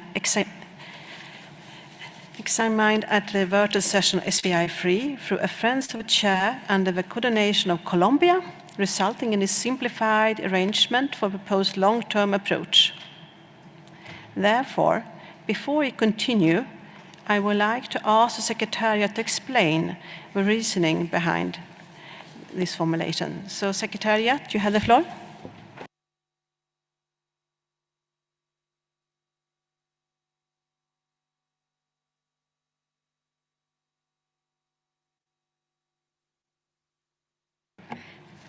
Thank you, Chair.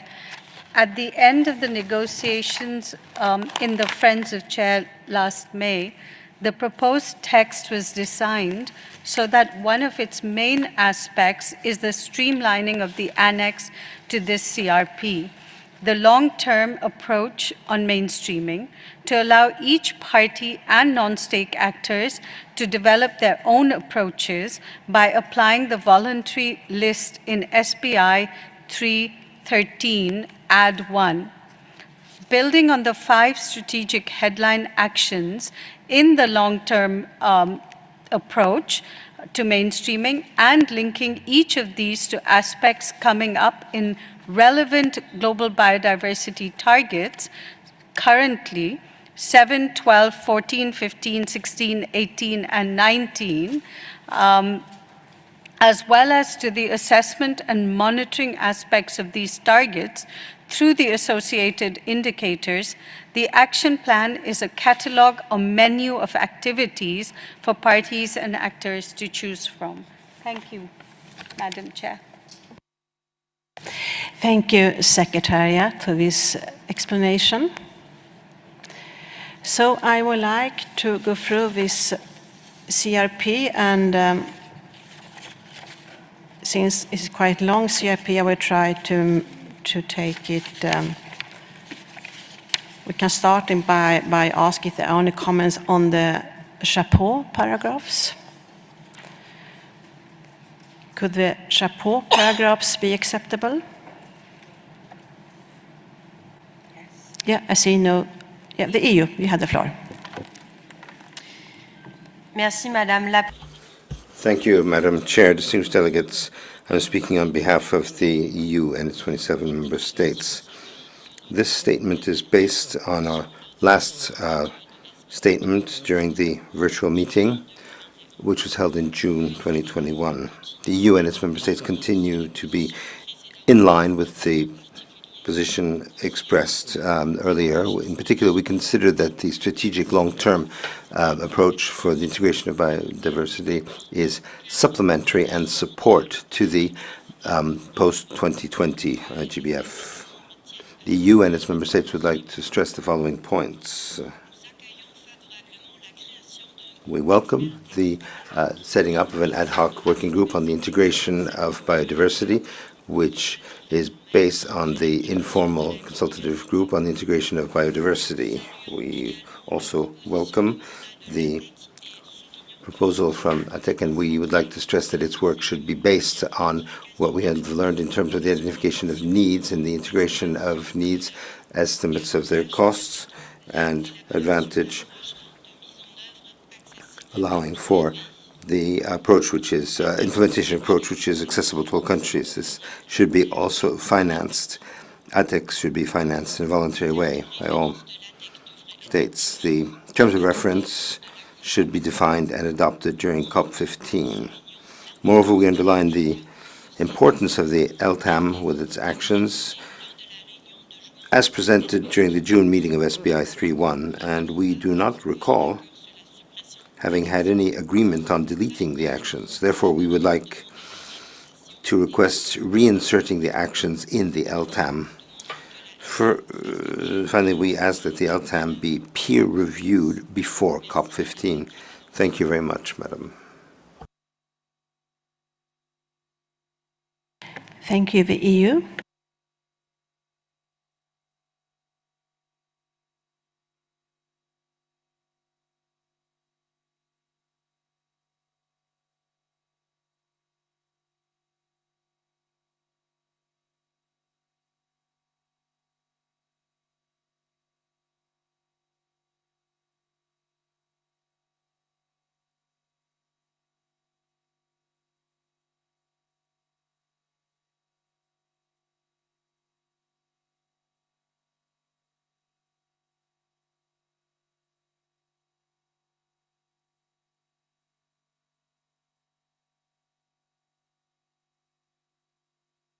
Yes, thank you, the EU. And we know we just have a discussion. Do you have a specific language on the peer review? It could be helpful. Maybe you can read it out. And please, in dictation speed. And where it should be placed. Thank you.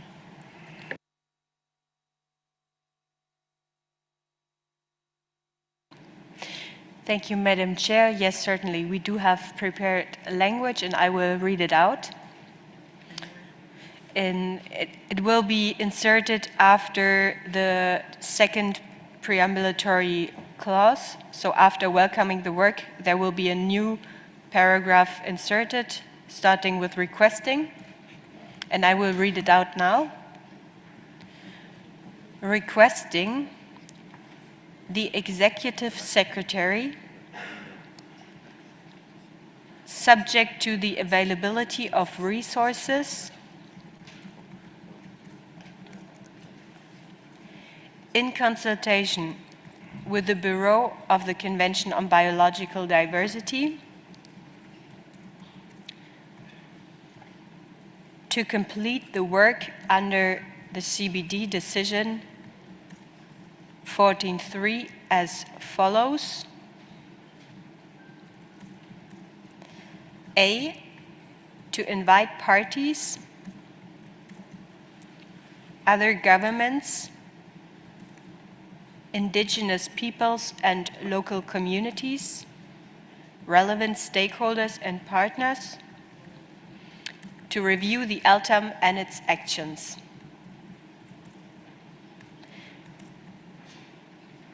B, to produce an updated version of the LTAM and targeted actions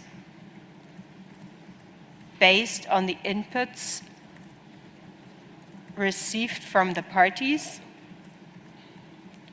other governments, indigenous peoples, and local communities, relevant stakeholders and partners. And C, to present the reviewed LTAM for consideration at COP15 in view of its adoption. Thank you.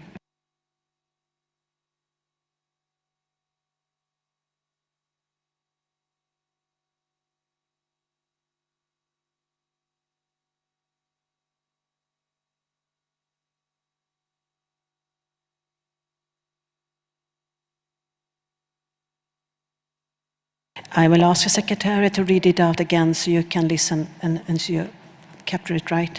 Secretary, please read it out. Thank you, Madam Chair. Now, the new paragraph would read as follows.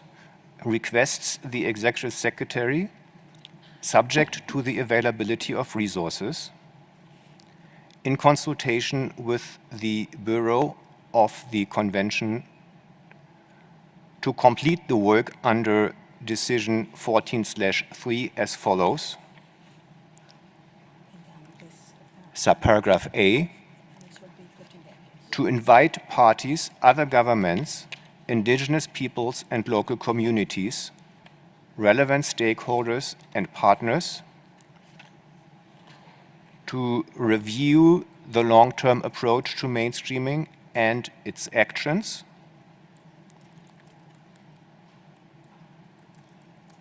subparagraph B, to produce an updated version of the long-term approach to mainstreaming and targeted actions based on the inputs received from the parties, other governments, indigenous peoples and local communities, and relevant stakeholders and partners. Subparagraph C, to present the reviewed long-term approach to mainstreaming for consideration by COP15 in view of its adoption.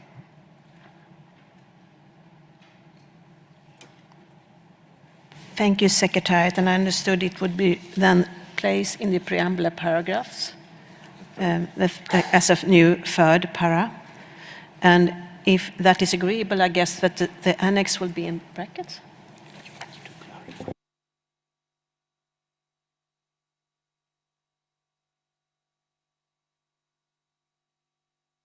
Yes, the Secretary just made the point that it needs to be an operational paragraph, so it could then be placed as an operational paragraph. But I assume that if that is agreeable, we will not discuss the annex here today. It will then be put into brackets because that will be part of his peer review.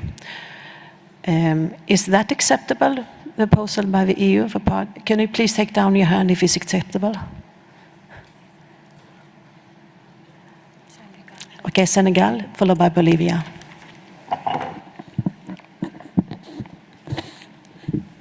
Merci. Thank you. Madam Chair, thank you. Senegal is speaking on behalf of the African Group, and this is our statement.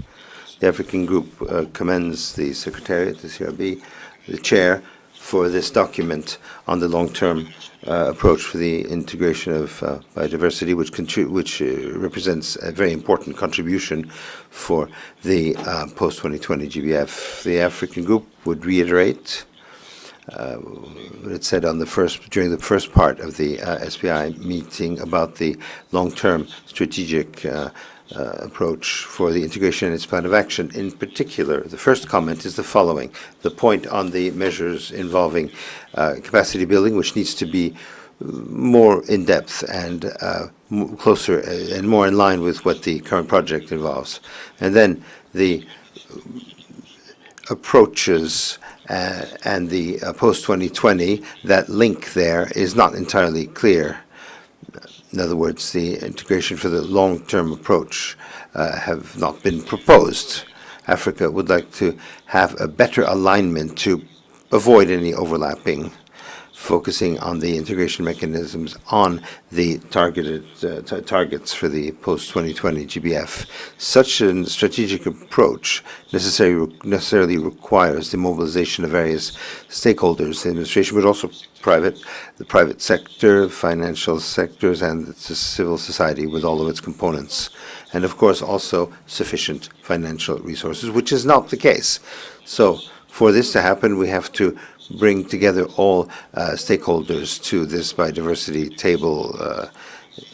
It also requires the alignment of the plan on the sustainable development goals and other multilateral agreements on the environment. The African group notes, in addition, that the plan of action for the contains the document CBD, SBI-3, /Add 1 has not, in fact, been reviewed by the countries, have been disproportionately influenced by the business side. We think that mobilization of resources is a part of the global agreement which needs to be agreed. Given the arguments that we have just put forward, the African group would require that the entire draft decision be placed in square brackets. Thank you.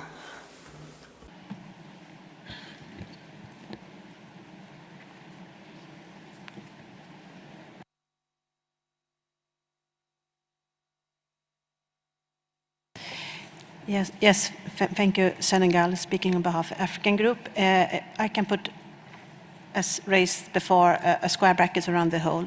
I just also would like to note that the proposal just presented by the EU was to have a peer review on the annex.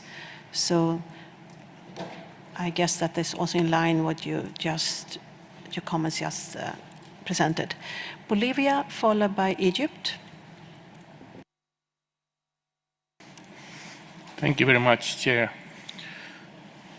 It is very important to start the discussion and negotiation in this agenda item of mainstreaming of biodiversity, since this item comes from a lot of COPs ago, and therefore for Bolivia, well, we are very willing to get engaged in this discussion. But first, I want to support the proposal of the African Group to put in brackets this CRP16, but also to put in brackets the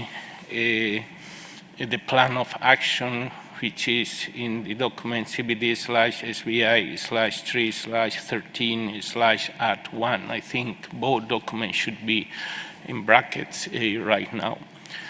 Regarding the European Union proposal, I do not agree with this proposal because this simply means postponing the discussion that should be party-driven at this stage. I think that parties should become involved deeply in the discussion of all the elements of the mainstreaming of biodiversity. Therefore, postponing this discussion to a peer review process is really not the way forward. I think the way forward is to start the discussion with the general areas of the long-term mainstreaming of biodiversity, to postpone the discussion of the action plan. I fully agree with that because, well, the action plan should be aligned to the goals and targets of the post-2020 global biodiversity framework. However, we need a different process. Once we approve the global biodiversity framework, we should start a deeper discussion of the plan of action. Meanwhile, I think it could be very important to request parties to provide input for adjustments and suggestions to the plan of action, and to have a compilation of views of parties and maybe other relevant stakeholders, and based on that compilation of views to start a process of negotiation of the plan of action after the approval of the post-2020 GBF. but I do not agree with the way forward suggested by the European Union, because this is really postponing the discussion and the involvement of parties in this process. Thank you very much. Thank you, Bolivia. So just so I understand your suggestion, that the idea presented by the EU was to have possibility for parties to comment on the annex in the peer review process, but you want to have another process? Yes. What kind of process would you like to have instead? Thank you. Just so we can have it clear in the draft decision. Thank you.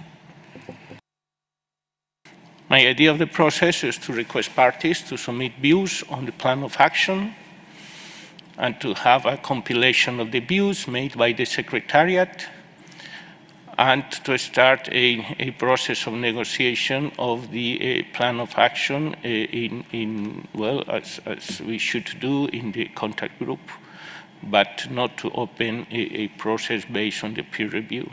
So it's just request submissions, make a compilation of views, and to start a process of negotiation of the plan of action. That's my way forward. Thank you.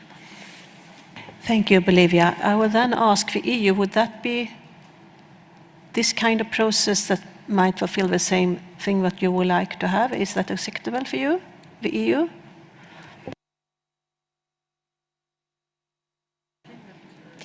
Thank you, Madam President. We would, first of all, thank the parties that expressed concerns, because we were precisely thinking about adding that review in order to address those concerns expressed by parties. And I think we're all on the same page, but maybe the tools are different ones. We suggest expressly this peer review to be included in order to invite parties to express their views and ideas about the LTAM, and to make it, to design a long-term strategic approach to mainstreaming biodiversity in the best and operative way possible, thus allowing for mainstreaming biodiversity and implementing the post-2020 global biodiversity framework. So we would really like to keep the paragraph on the peer review as it is. Thank you. Thank you, the EU.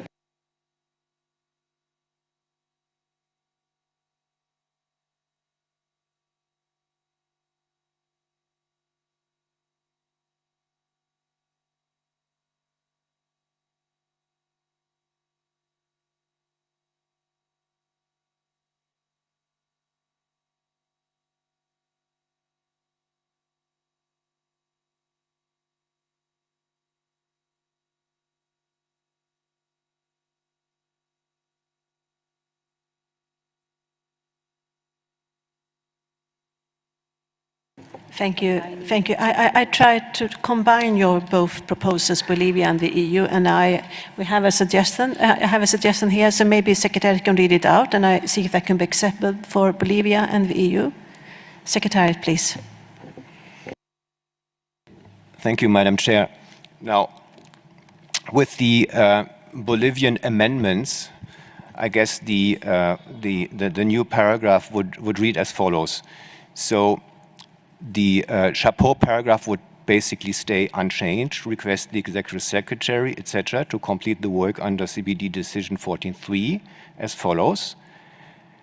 And the first subparagraph A would now read as follows: to invite parties, other governments, indigenous people and local communities, relevant stakeholders and partners to review the long-term approach to mainstreaming and its action plan. Then we would add a new subparagraph B to compile the submissions received. And then we would have subparagraph C to produce an updated version of the long-term approach to mainstreaming and its action plan based on the inputs received from the parties, other governments, IPLCs, and relevant stakeholders and partners. And then we would have subparagraph D to provide the compilation of views submitted and the reviewed LTAM, long-term approach to mainstreaming, and its action plan for consideration at COP15. Thank you, Secretariat. Could that be acceptable for Bolivia and the EU? We try to combine your views.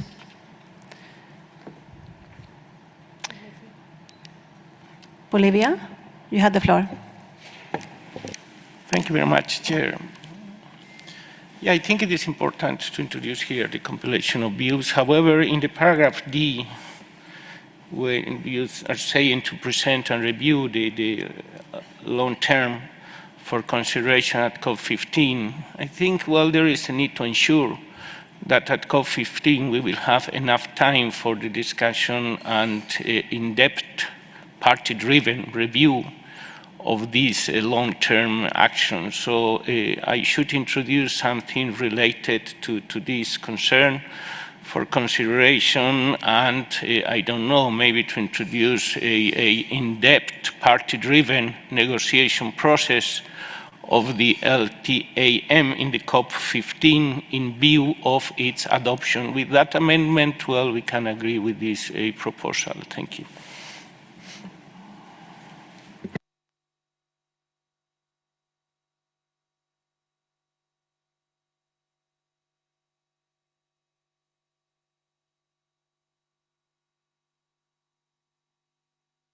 Thank you, Bolivia. The EU, is this insertion and addition acceptable to you? Can read it out.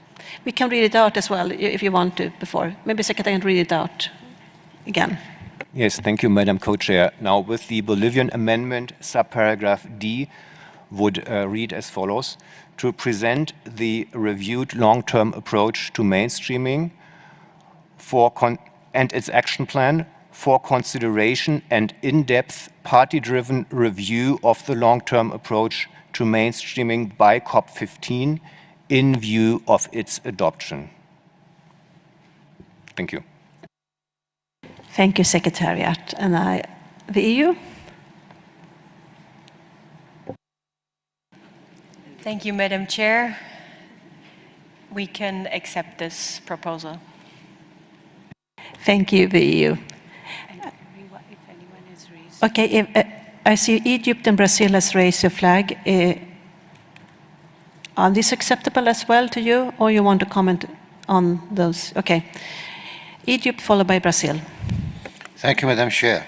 Yes, indeed, it is acceptable to us because the way how we understand the review is not only based on the action that is already presented to us, but certainly on compilation of all comments from parties and others as well, in a way that they can be analyzed, and then you reach a conclusion. So in principle, yes. But I would like to go back to the statement given on behalf of Africa, because we think this is very, very important. I have said very clearly in CRB 8 that mainstreaming is a very long-term process, very complicated, require a lot of resources and time as well. Although we like very much this long-term approach, but at the same time, we have to link this to GBF, resource mobilization, and many others, as stated very clearly to our colleagues on behalf of Africa. So please reconsider the way how Africa looked at the issue of mainstreaming, because it is very crucial for us, but we could not make such progress that we expected because we need huge resources, not only in terms of capacity building or financial or technical, but a lot of communications at all different levels, from political to even layman in the ground itself. Thank you, Madam. Thank you, Egypt. Brazil, you have the floor.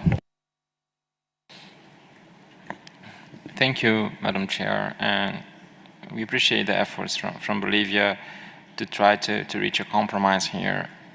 At the same time,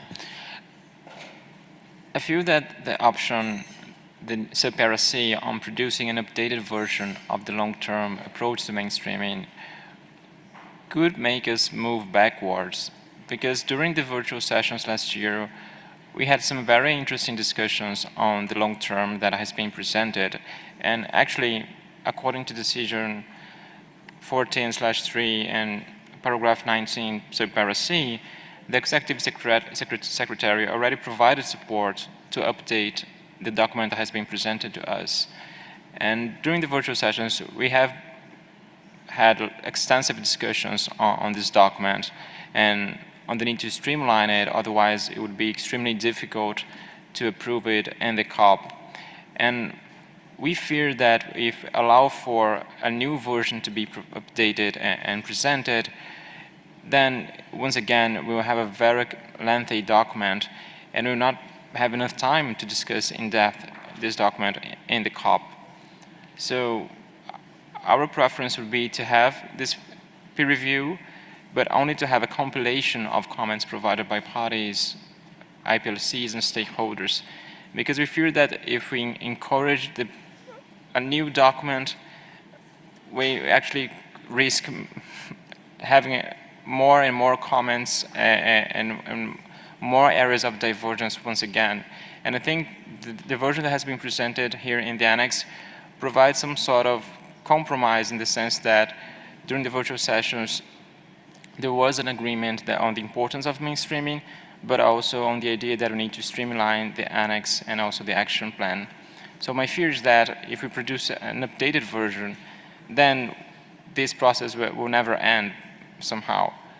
So we would prefer only to have a reference to producing a compilation of views. And of course, those will be discussed in the COP, but perhaps it's not the best time to produce an updated version of the long-term approach. Thank you. Thank you, Brazil. Argentina, you also would like to comment on this?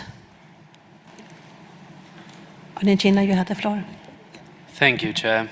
And we share the concerns expressed by Bolivia and Brazil. We think that we're moving towards the final phase of the negotiations towards the COP. We have the GBF, we have the monitoring framework, we have the planning, monitoring, and review mechanisms, we have the resource mobilization strategy, the resource mobilization documents. We have a lot on our table. And if we, only 4 months before of the COP, are to produce an updated version of this document, that my understanding is that now it may not contain things that some parties wanted, and this is before there was a first reading of this document and there was not agreement on those sections, and only have a peer review and then have a new document to fully negotiate at COP alongside the negotiations of the GBF and of the planning, monitoring, review mechanisms.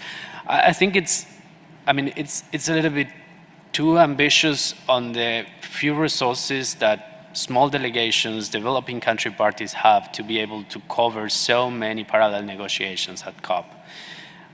I think that we do want to have a very good long-term strategy, but we have to acknowledge what are our possibilities in 4 months from here to COP and be able to prioritize. I think that we've realized in this meeting how difficult it was to cover all the agenda items, all the documents that we already have. We've not been able to fully review the targets of the GBF, and we are supposed now to have a new document to fully review at COP.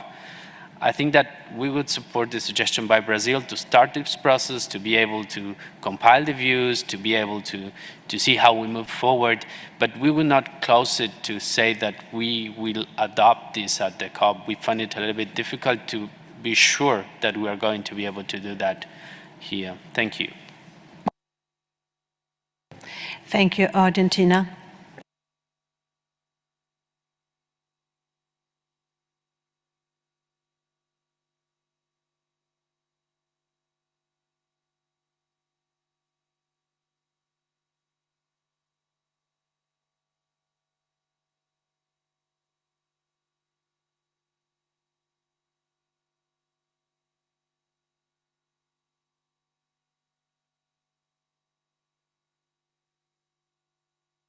Yes, thank you. Thank you both, Brazil and Argentina. I listened to your views and I'm trying to see if I can make a simplification in the text, and I will ask the EU maybe if you can accept, maybe we can just drop some of the parts of your proposal that seems to be more consensus. So if I can ask the Secretary to read out a new proposal that is now amended by Brazil and Argentina. Secretariat, you have the floor. Yes, thank you, Madam Chair. Now, reflecting the proposals just made would imply that we delete subparagraph C that asks the Executive Secretary to produce the updated version. And then we would also delete the reference to that updated version in subparagraph D. So subparagraph D would then read, to present the compilation of submissions received for consideration and in-depth party-driven review of the LTAM by COP15 in view of its adoption. Yeah, by, I guess, at COP15.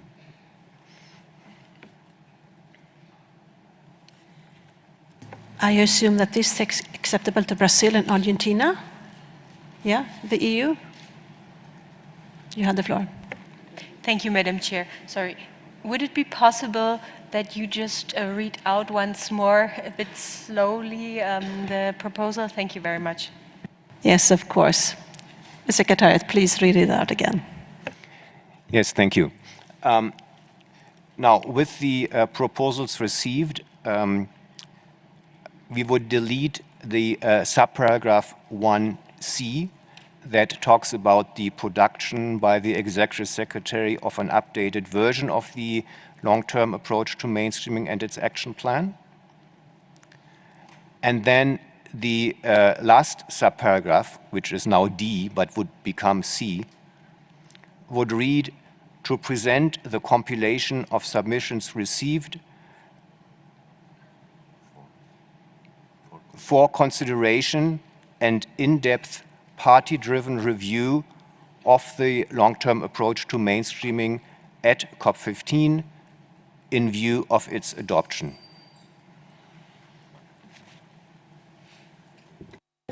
Argentina, you have the floor.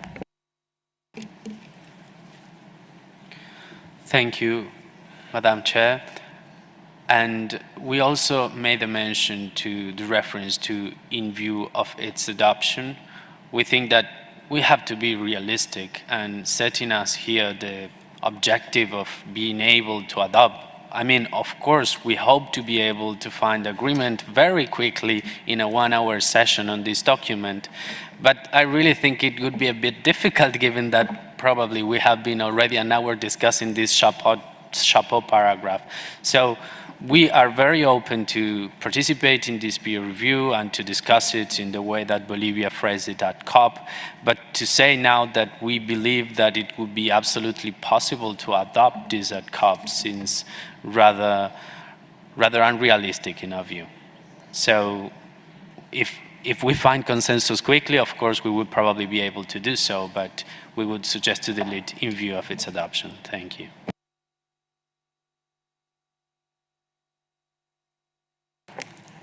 Okay, thank you very much, Argentina.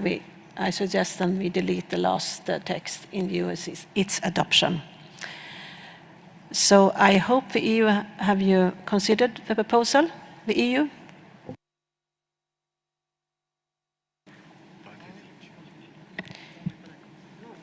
Thank you, Madam Chair. Just maybe to express our understanding for the concerns expressed, how we could accept the last version read out by the Secretariat. However, we would like to underline our wish that the LTAM will be reviewed and supports the GBF and its implementation before COP15.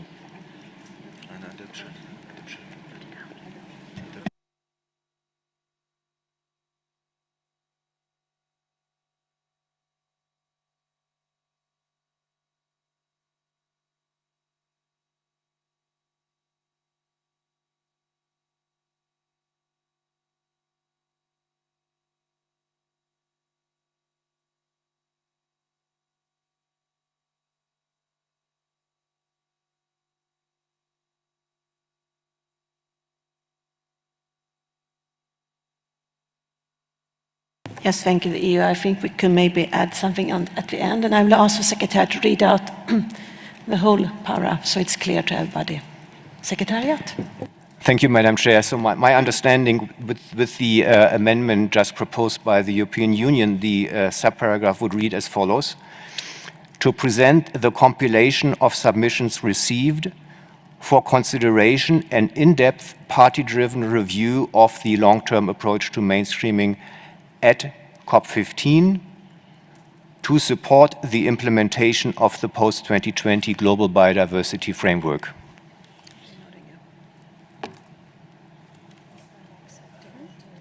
Is that addition acceptable to all?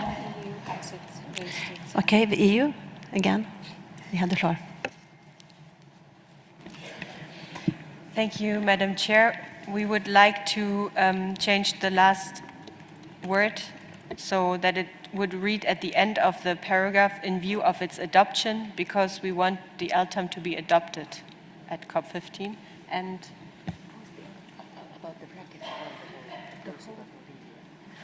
And we would like to ask for bracketing the proposal formulated by the Honorable Delegate of Bolivia.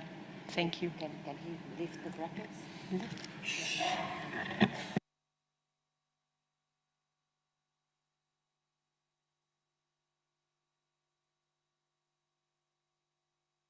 Okay, but then I need to bracket the whole paragraph, because I understood this, the whole text is the one that you have presented and amended by Bolivia, and I already commented on that. So if so, I think the whole paragraph needs to be bracketed. But please remember, Argentina didn't want in view of adoption, so it's very difficult to put that text back again.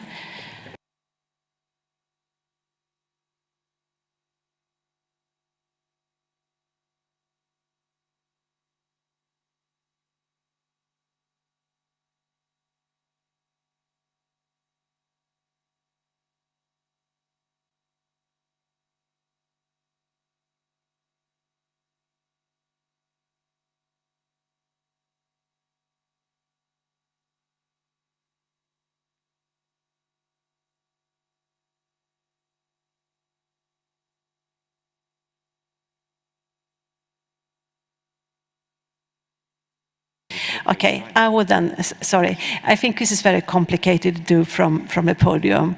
I would suggest that the parties concerned, the EU, Brazil, Argentina, Bolivia, could you please just talk to each other and try to find a solution among yourselves, a text that could be acceptable for all of you, and then present it to a plenary? And so I would like then to leave the CRP for a while and go on to the next agenda item. I think that maybe be the best way forward. The EU? Yes, please. Thank you, Madam Chair. Maybe just to suggest one last compromise. Maybe the last bit could read in view of its finalization and then lift the brackets.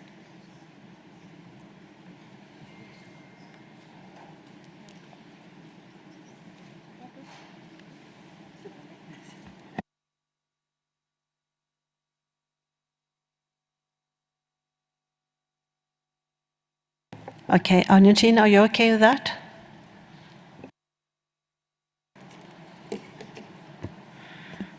Thank you, Chair. And I thank the EU for this proposal, and in the spirit of flexibility and trying to move forward, I think it's a good compromise. Thank you. Thank you, Argentina.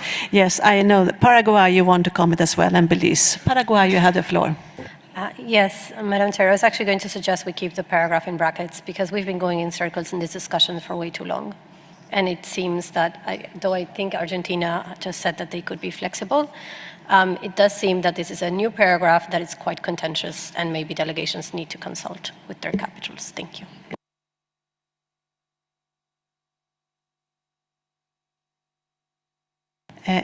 As you, I would then suggest that, because the bracket cannot, the para cannot be in brackets after we have adopted recommendation, because then it will not be done anything. But I would suggest we keep a para into brackets until we do a discussion on the L. Then you will have some time to consult on the wording. So I keep it in brackets for now, but when we discuss the L, the idea is to remove the brackets, otherwise there will not be any work done. I hope that is acceptable. Belize, followed by Georgia. Thank you, Madam Chair. I must state that I am a bit lost in terms of where we are in the discussion, but since there is a motion to close the agenda, we decide to take the floor at this time.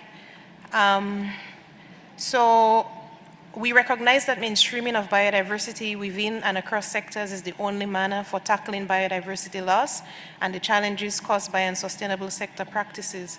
Since GBF is an integrated cross-cutting framework similar to the Paris Agreement, we applaud the Cancun Declaration endorsed by sector representatives and ministers at the 13th Conference of the Party, and would applaud a report on the successes or outcome of this declaration.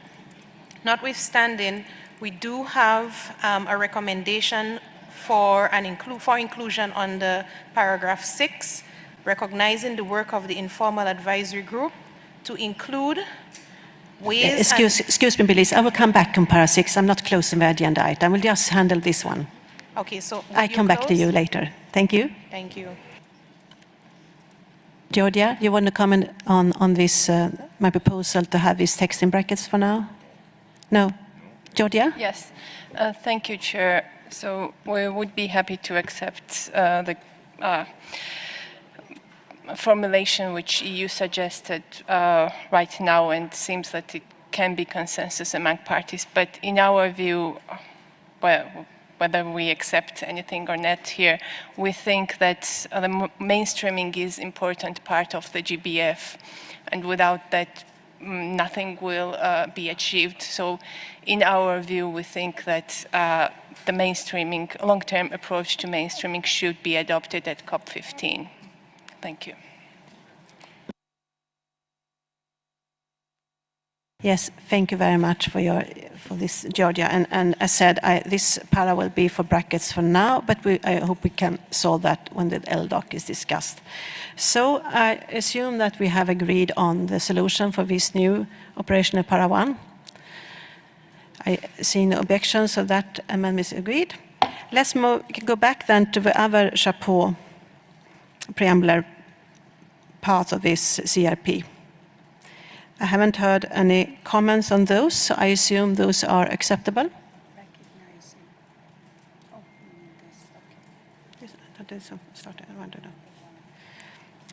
Okay, the EU, you have a comment? Thank you, Madam Chair. Sorry for taking the floor again. Just one remark or suggestion. As expressed during our first intervention, we would like to ask for preparing the terms of reference for the ATTEC, which should be adopted at COP15. And in this line, we would propose a new paragraph, which I would like to read out, if you permit. It would read, requesting the Sorry, you want a new preambular paragraph? Is that correct? Could you please explain exactly where you want to place it? Yes, Thank you. Exactly. We would like to insert it as the last paragraph of the preamble.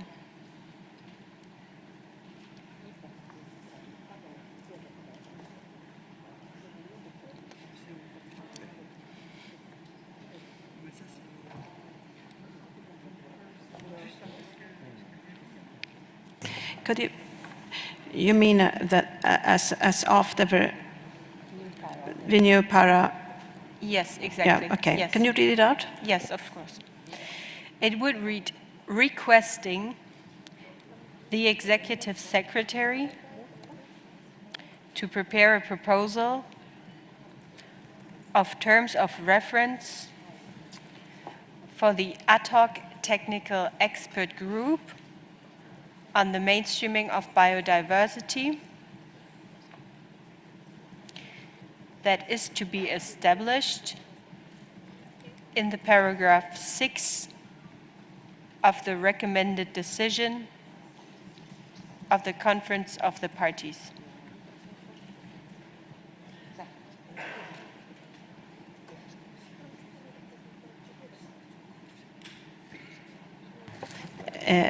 The EU, could you please repeat again and read out slowly? Yes, of course. Requesting the Executive Secretary to prepare a proposal of terms of reference for the ad hoc technical expert group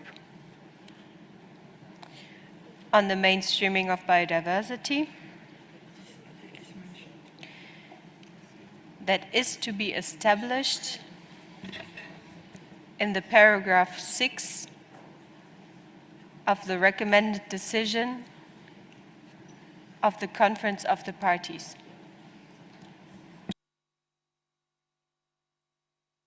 Okay, the EU. I think since this is linked to discussion on para 6, we're not come as far as that yet. I think we need to keep this suggestion in square brackets. And when we come to para 6, we'll see if it can remain or not. That's okay? Thank you. I hope that is accepted to all the others that raised their hand. Or do you have other comments on the preamble paragraphs? Argentina, followed by Bolivia.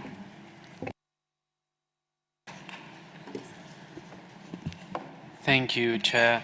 And I do not have clarity on where is the EU proposing to set this paragraph. Is it in the COP decision or in the recommendation?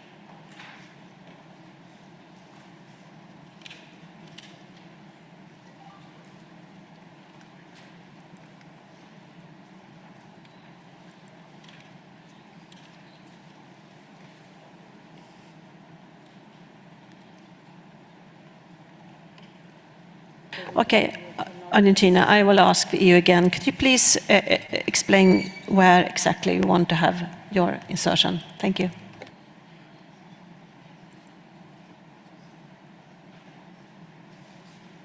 EU, please, if you have the mic.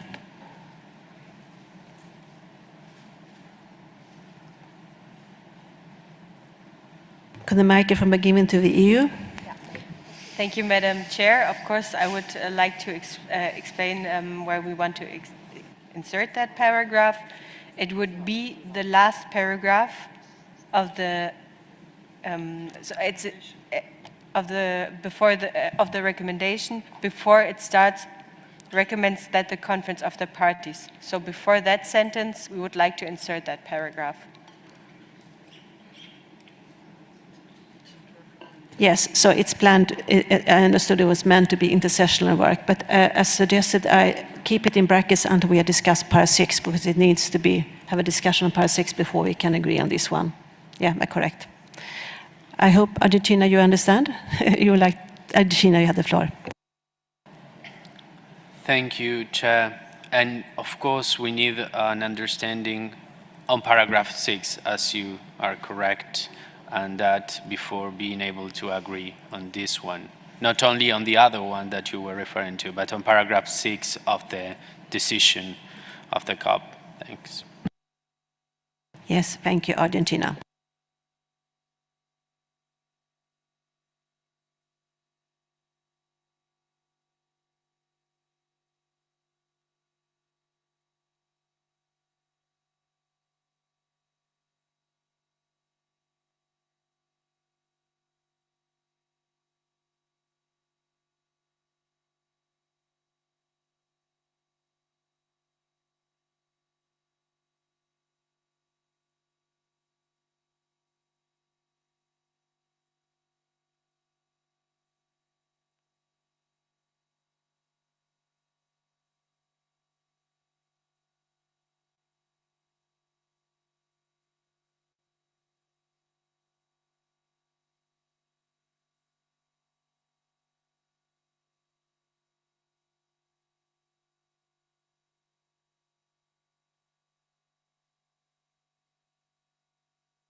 Okay.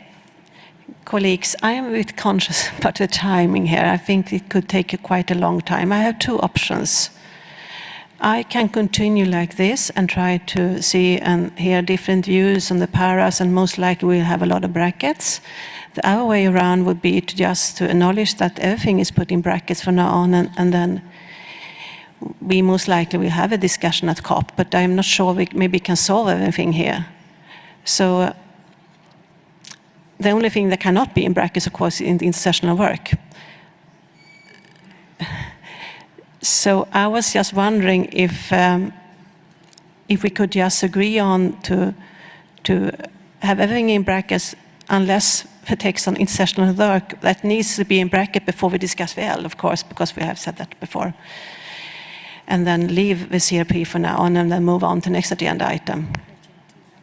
Argentina, you have the floor.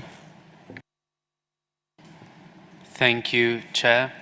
And I've heard Brazil, Bolivia, we have expressed our concerns. We would also need to comment on whether or not we would support the establishment of an ATEG in paragraph 6. So I think that if we are going to go paragraph by paragraph in this recommendation, it's actually, as you said, going to take us a lot of time. So in our view, the compromise that we could offer to the EU is to have this peer review, the compilation of views, and then at COP we deal with the whole COP decision. And if necessary, and if we find agreement on the ATE, we develop the terms of reference at the COP there. I think that that is achievable. It's not very difficult if we achieve an agreement on the ATE, but if not, maybe we are requesting intersessional work that it would not be needed. So I think that the compromise that we could offer is that, and it will help us be able to fulfill your agenda today. Thank you.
Okay, yes, thank you. Sorry for, I have to think a little about, discuss with my colleagues here. The EU, I think that maybe, since this will take quite a long time, I would suggest that maybe you can remove your proposal to have this terms of reference preamble paragraph, because as said, I think we'd better just keep it in brackets for now on, and we will discuss everything at COP anyway. The EU, is that acceptable? Thank you, Madam Chair. We really appreciate your efforts, and we can support your proposal. Thank you. Thank you very much.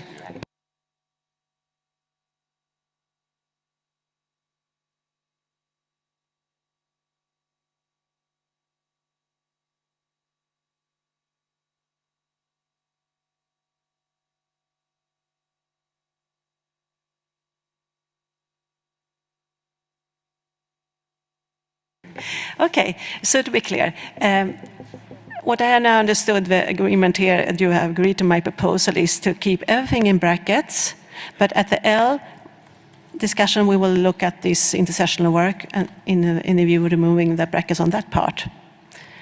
I hope that's acceptable. Please take down your hand if it's not acceptable.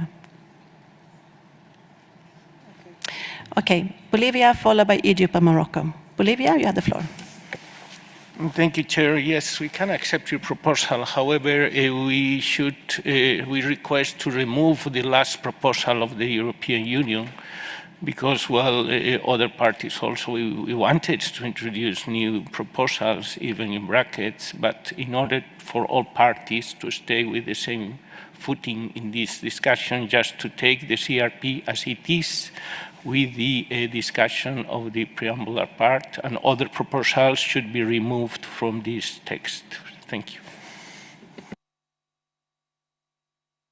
Yes, Voliva, the last proposal by EU has been deleted. Egypt, Morocco. Egypt, you have the floor. Yes, Madam Chair. Egypt support your proposal as well, because as far as I understand, we're still in the paragraph 2 of the preamble. That means that we'll need a few hours just only to finish this document. So perhaps we can do it later on. Thank you. Yes, thank you very much. Morocco, please. We don't have a lengthy discussion on this, so if you could please be brief. Thank you. Merci, Madame. Thank you, Madam Chair. Despite the great interest some parties have shown throughout this debate on a number of items, I think your proposal to put this text in square brackets and then submit it as a whole and then submit it to the COP, I think that's an excellent proposal, especially given that the Africa Group actually suggested this in their statement at the outset. So in the interests of time, I believe that we cannot continue these debates, which aren't going to result in any tangible outcome. So I think that's a very wise proposal on your part, Madam Chair. Thank you. Thank you, Morocco, for your support. Well, I see general agreement. So the CRP with those brackets are approved. Let's move to next agenda item.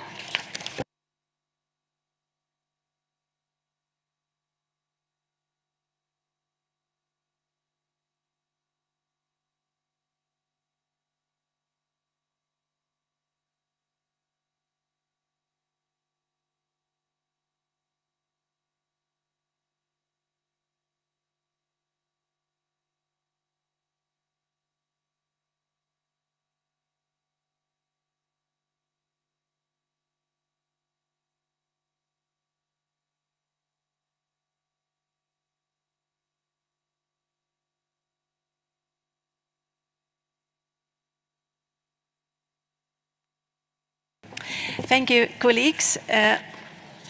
I will now propose that we begin our discussion on agenda item 8, cooperation with other convention, international organizations and initiatives. You will recall that we held our first reading for this agenda item during 2 plenary meetings on Friday 18th March and Tuesday 22nd March. At that time, I told you I would prepare a CRP under this item for your consideration, and the draft recommendation for this item has been made available in document CBD, SBI-3, CRP 19.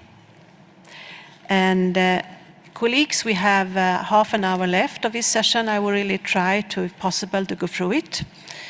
I ask for your cooperation. So I propose we begin our discussion on the draft recommendation contained in document CBD, SBI-3, CRP 19. And I would like to take it section by section. I will start to open comments, if needed, on the preambular paragraphs.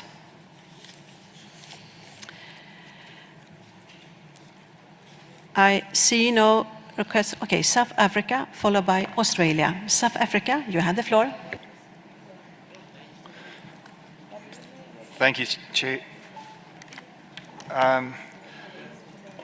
Regarding a previous intervention South Africa gave under cooperation item 18, and yesterday for the sub-session on the monitoring framework, we wanted to propose an additional paragraph reflecting the global partnership on plant conservation that would come after paragraph 16 down below, but which should also be reflected in the preambular paragraphs.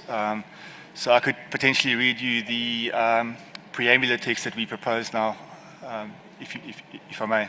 Yes, South Africa, please do that in dictation speed. Thank you. Thank you.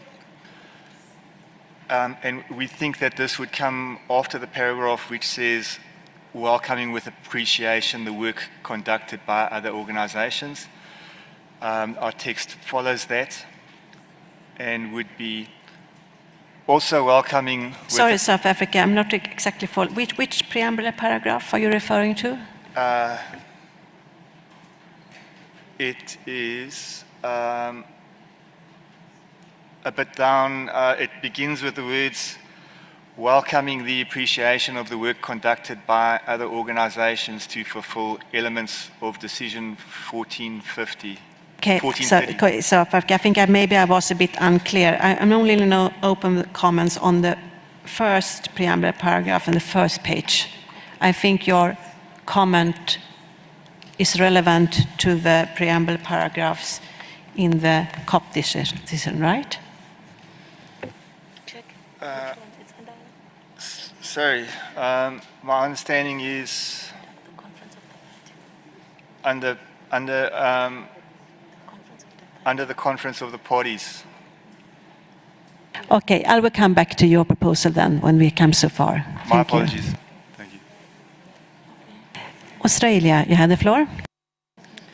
Thank you, Chair. Australia would just like to make a small change to the language in the paragraph that starts with recognising the interlinked global crises of biodiversity loss, etc. We would prefer not to use emotive language such as crises and would request that that word is changed to challenges. So it would read, recognising the interlinked global challenges of biodiversity loss, etc. Thank you. Brazil, followed by Argentina. Brazil, you have the floor. Thank you, Madam Chair. Brazil would like to request deleting the paragraph just mentioned by Australia. We feel that this section of the document should provide guidance to the follow-up until COP, and we feel that this PP is a more substantive paragraph on the interlinkages of environmental challenges. It will be best placed in the draft decision, and we would prefer to move this PP to the draft decision in brackets for the time being. Thank you, Brazil. So your suggestion is to move this preamble paragraph with brackets to a draft decision, right? Yeah, okay, thank you. Argentina, followed by Norway. Argentina, you have the floor. Thank you, Madam Chair. And in paragraph 3, that starts preambular paragraph 3, welcoming the participation. In the third line, after agreements and processes, we would like to add the following text, comma, subnational governments, comma, cities, and other local authorities. And then moving on to the next paragraph, we would wish to delete in the third line the same text, subnational governments, cities, and other local authorities. We believe that is better rounded that way. And then, because the first paragraph I mentioned relates to governments and the other one relates more to other stakeholders and major groups. And then going to the fourth paragraph, recognizing the interlinked global crisis, we request to kindly delete it or keep it in brackets for the time being. Thank you, Madam Chair. Yes, thank you, Norway. We have kept your proposal, and regarding the last one that is suggested is to move it within brackets to the draft decision text. And we can also, as you suggest, to keep the challenges and crisis as two alternatives in brackets. So the EU followed by Bolivia. Sorry, I was too quick. Norway followed by the EU. Norway, you had the floor. Thank you, Madam Chair. You would actually like to retain the language on the crisis. In our view, challenges is not a strong enough word to describe the elements described here. We want to keep the crisis to recognize that this is a major crisis that's unprecedented as described by IPBES. Thank you, Madam Chair. Thank you, Norway. The EU followed by Bolivia. The EU. Merci, Madame la Présidente. Thank you, Madam Chair. I'm speaking on behalf of the EU and its 27 member states. I'd like to support the statement made just now by Norway. We do believe that the term challenge is not a term which is accurate enough for this subject. These are crises that are recognized by IPBES and IPCC. We don't see why it should be taken out. As for the suggestion made by Argentina just now, which was to delete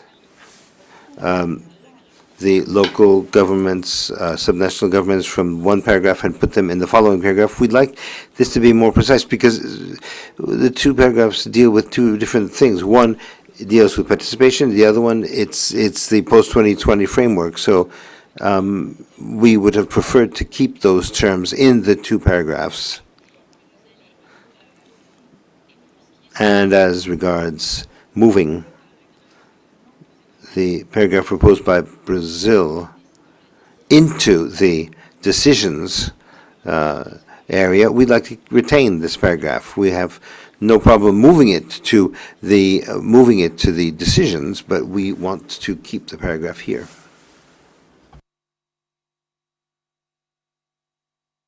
Thank you, the EU.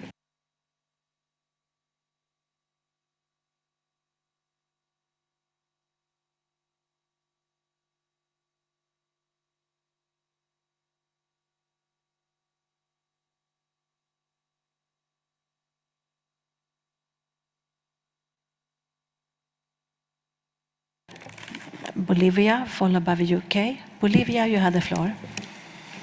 Thank you, Chair. Well, my intervention is regarding the preambular paragraph on the crisis. While we can accept this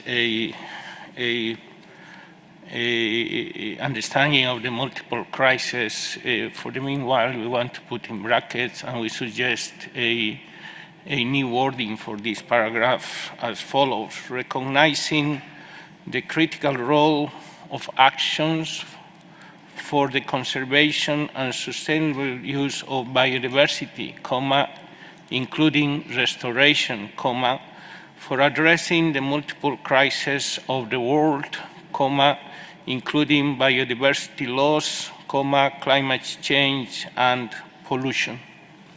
Thank you.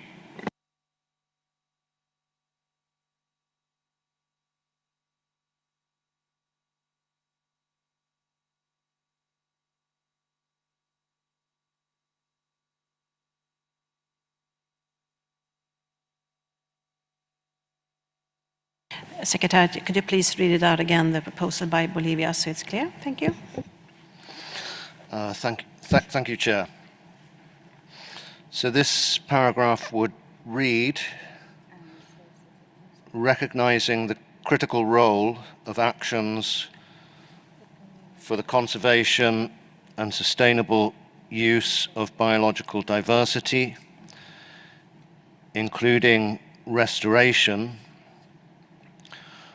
for addressing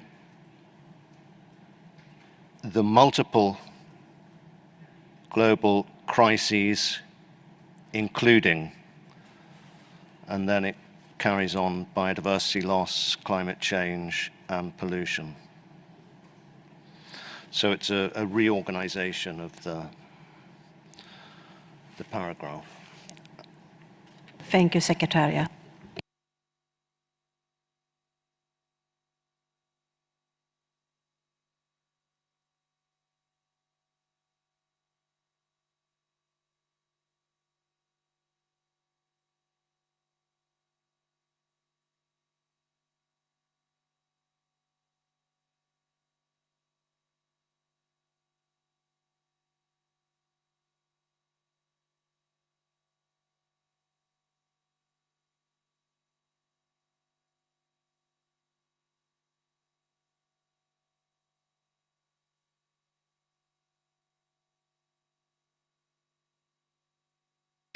I would like to ask Brazil if, with the new formulation just suggested by Bolivia, could you maybe accept to keep the text here in the preamble paragraph? Brazil? And also add it to the COP decision. Brazil, you have the floor. Thank you, Madam Chair. I appreciate Bolivia's efforts to try to find some compromise, but it's my understanding that we still need to have further understanding about the implications of introducing this here. And as I said, we believe that this section of the CRP, which addresses the activities of this SBI, should be focused on more follow-up processes that will be needed until the COP. And proposals that are more substantive on the relationship between biodiversity and other environmental challenges, they should be addressed in the COP decision. So we're still to be convinced of the added value of introducing this reference here. Even though I appreciate the efforts of Bolivia to try to find some compromise, we're not in a position to accept this at this stage. Thank you.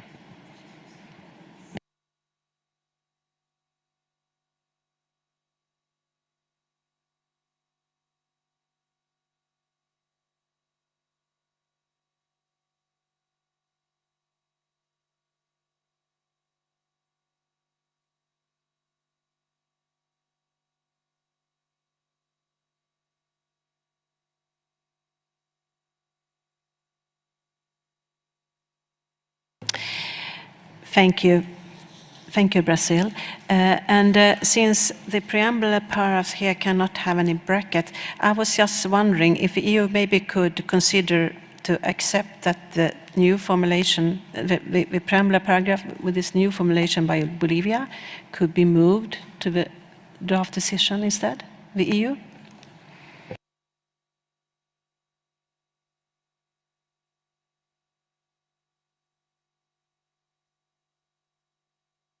Could the microphone be given to the EU? Merci, Madame la Présidente. Thank you, Madam Chair. Yes, we can accept that option. Thank you. Thank you, the EU. Brazil, you want to come back on this as well? Brazil? Thank you, Madam Chair. I'm sorry, but I didn't understand the intervention from the EU. If they could repeat, please. Well, I understood that the EU just accepted that we can move these preamble paragraphs to the COP decision after your explanation. So I guess that's acceptable to you? Just to clarify, they would be placed in brackets, right? Still in brackets, yes. Thank you very much, Madam Chair. Thank you very much. I give the floor to UK. Thank you, Madam Chair. And while we're on this paragraph, I'll give you the UK's view on it, because like the EU, we would prefer to see this text stay both within the SBI where it is here and also in the draft decision. But we'll respect the EU's view that it could be moved and put in square brackets. We do like the suggestion made by Bolivia to restructure the paragraph. I think the suggestion there is a very nice one, and we think that if we are to move it, perhaps structuring it as Bolivia suggested is a very helpful way. We do feel, though, that we need to have the word crisis in here. The interlinked crises of global biodiversity loss, climate change and pollution are inextricably linked, and also they've been well set out in scientific evidence, particularly with the IPBES report. So we think that moving it with Bolivia's suggested changes and retaining the word crisis is what the UK would support here. On other paragraphs, Madam Chair, I would just like to support the EU in terms of maintaining the references to subnational governments in the two paragraphs in exactly the same way that the EU had set out earlier. Thank you. Thank you, UK, for that clarification. And I would like to ask Australia. The word crisis has also been used in the Kunming Declaration that was adopted at COP15 Part 1. So I was wondering if Australia maybe could consider to accept this wording. Australia? Thank you, Chair, and appreciate you pointing that out. I am aware of that. Unfortunately, I will need to seek further instructions from Capital before I can accept that word, so appreciate if we can keep it in brackets for now. Thank you. Yes, thank you, Australia, and I would like to ask you to check that so we can, when we do discuss the L document, that can be solved. So we keep it in brackets for now, but I hope it can be solved when we discuss the L.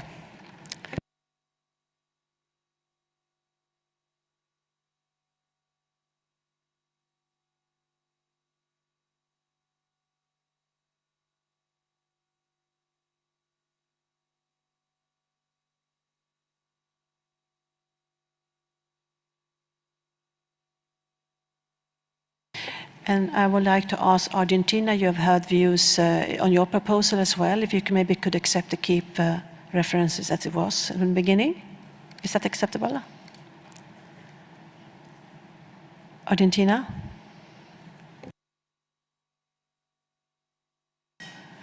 Thank you, Madam Chair. Just to clarify, then it would be as it was before, just one reference to subnational governments in the paragraph that starts also welcoming. Is that correct? Because it was like, the original text was like that. There were not two references, just one reference. Yeah, yes, that's correct. You want it also mentioned in the value one, that's correct? We wish to switch the reference, but in a spirit of compromise, we could keep it as it was in the original text. One mention only at the paragraph also welcoming, and that will be fine for us. Thanks. Thank you so much, Argentina, for your cooperation. Well, colleagues, I think we now have solved everything in the preamble paragraphs. And we will move, as said, this one on the integrated global crisis, biodiversity loss, and Australia will come back when we do the L on this. So with those amendments, I assume that we can agree on the preamble paragraphs. I see no objections, so agreed.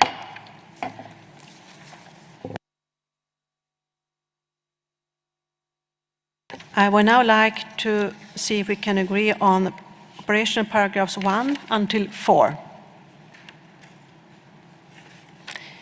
The EU, you have the floor. Merci, Madame. Thank you very much, Madam President. For paragraph 1, we cannot accept the first part of the paragraph all the way up until further takes note. Here, SBI would take note of the working group on 8G and also SBSTA, which would be creating a hierarchy which is imprecise between the bodies, which we can accept it. Therefore, we do accept the proclamation of the International Decade for the period 2022-2032, but we'd like to say that we do not accept the first part all the way down to further takes note.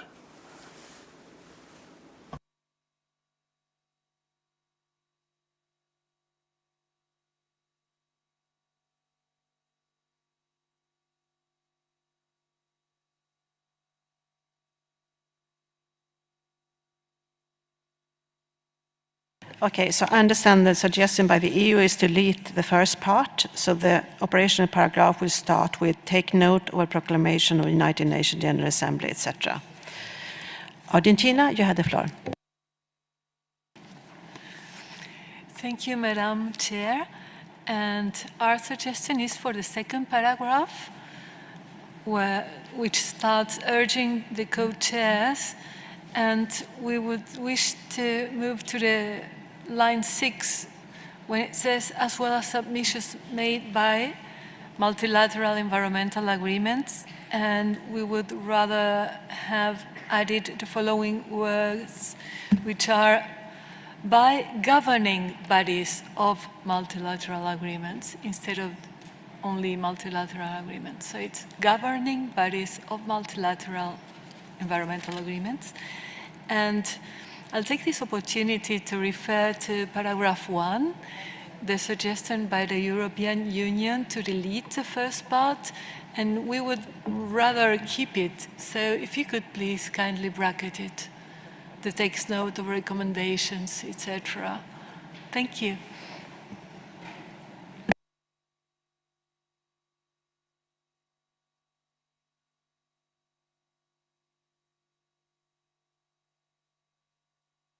Yes, thank you.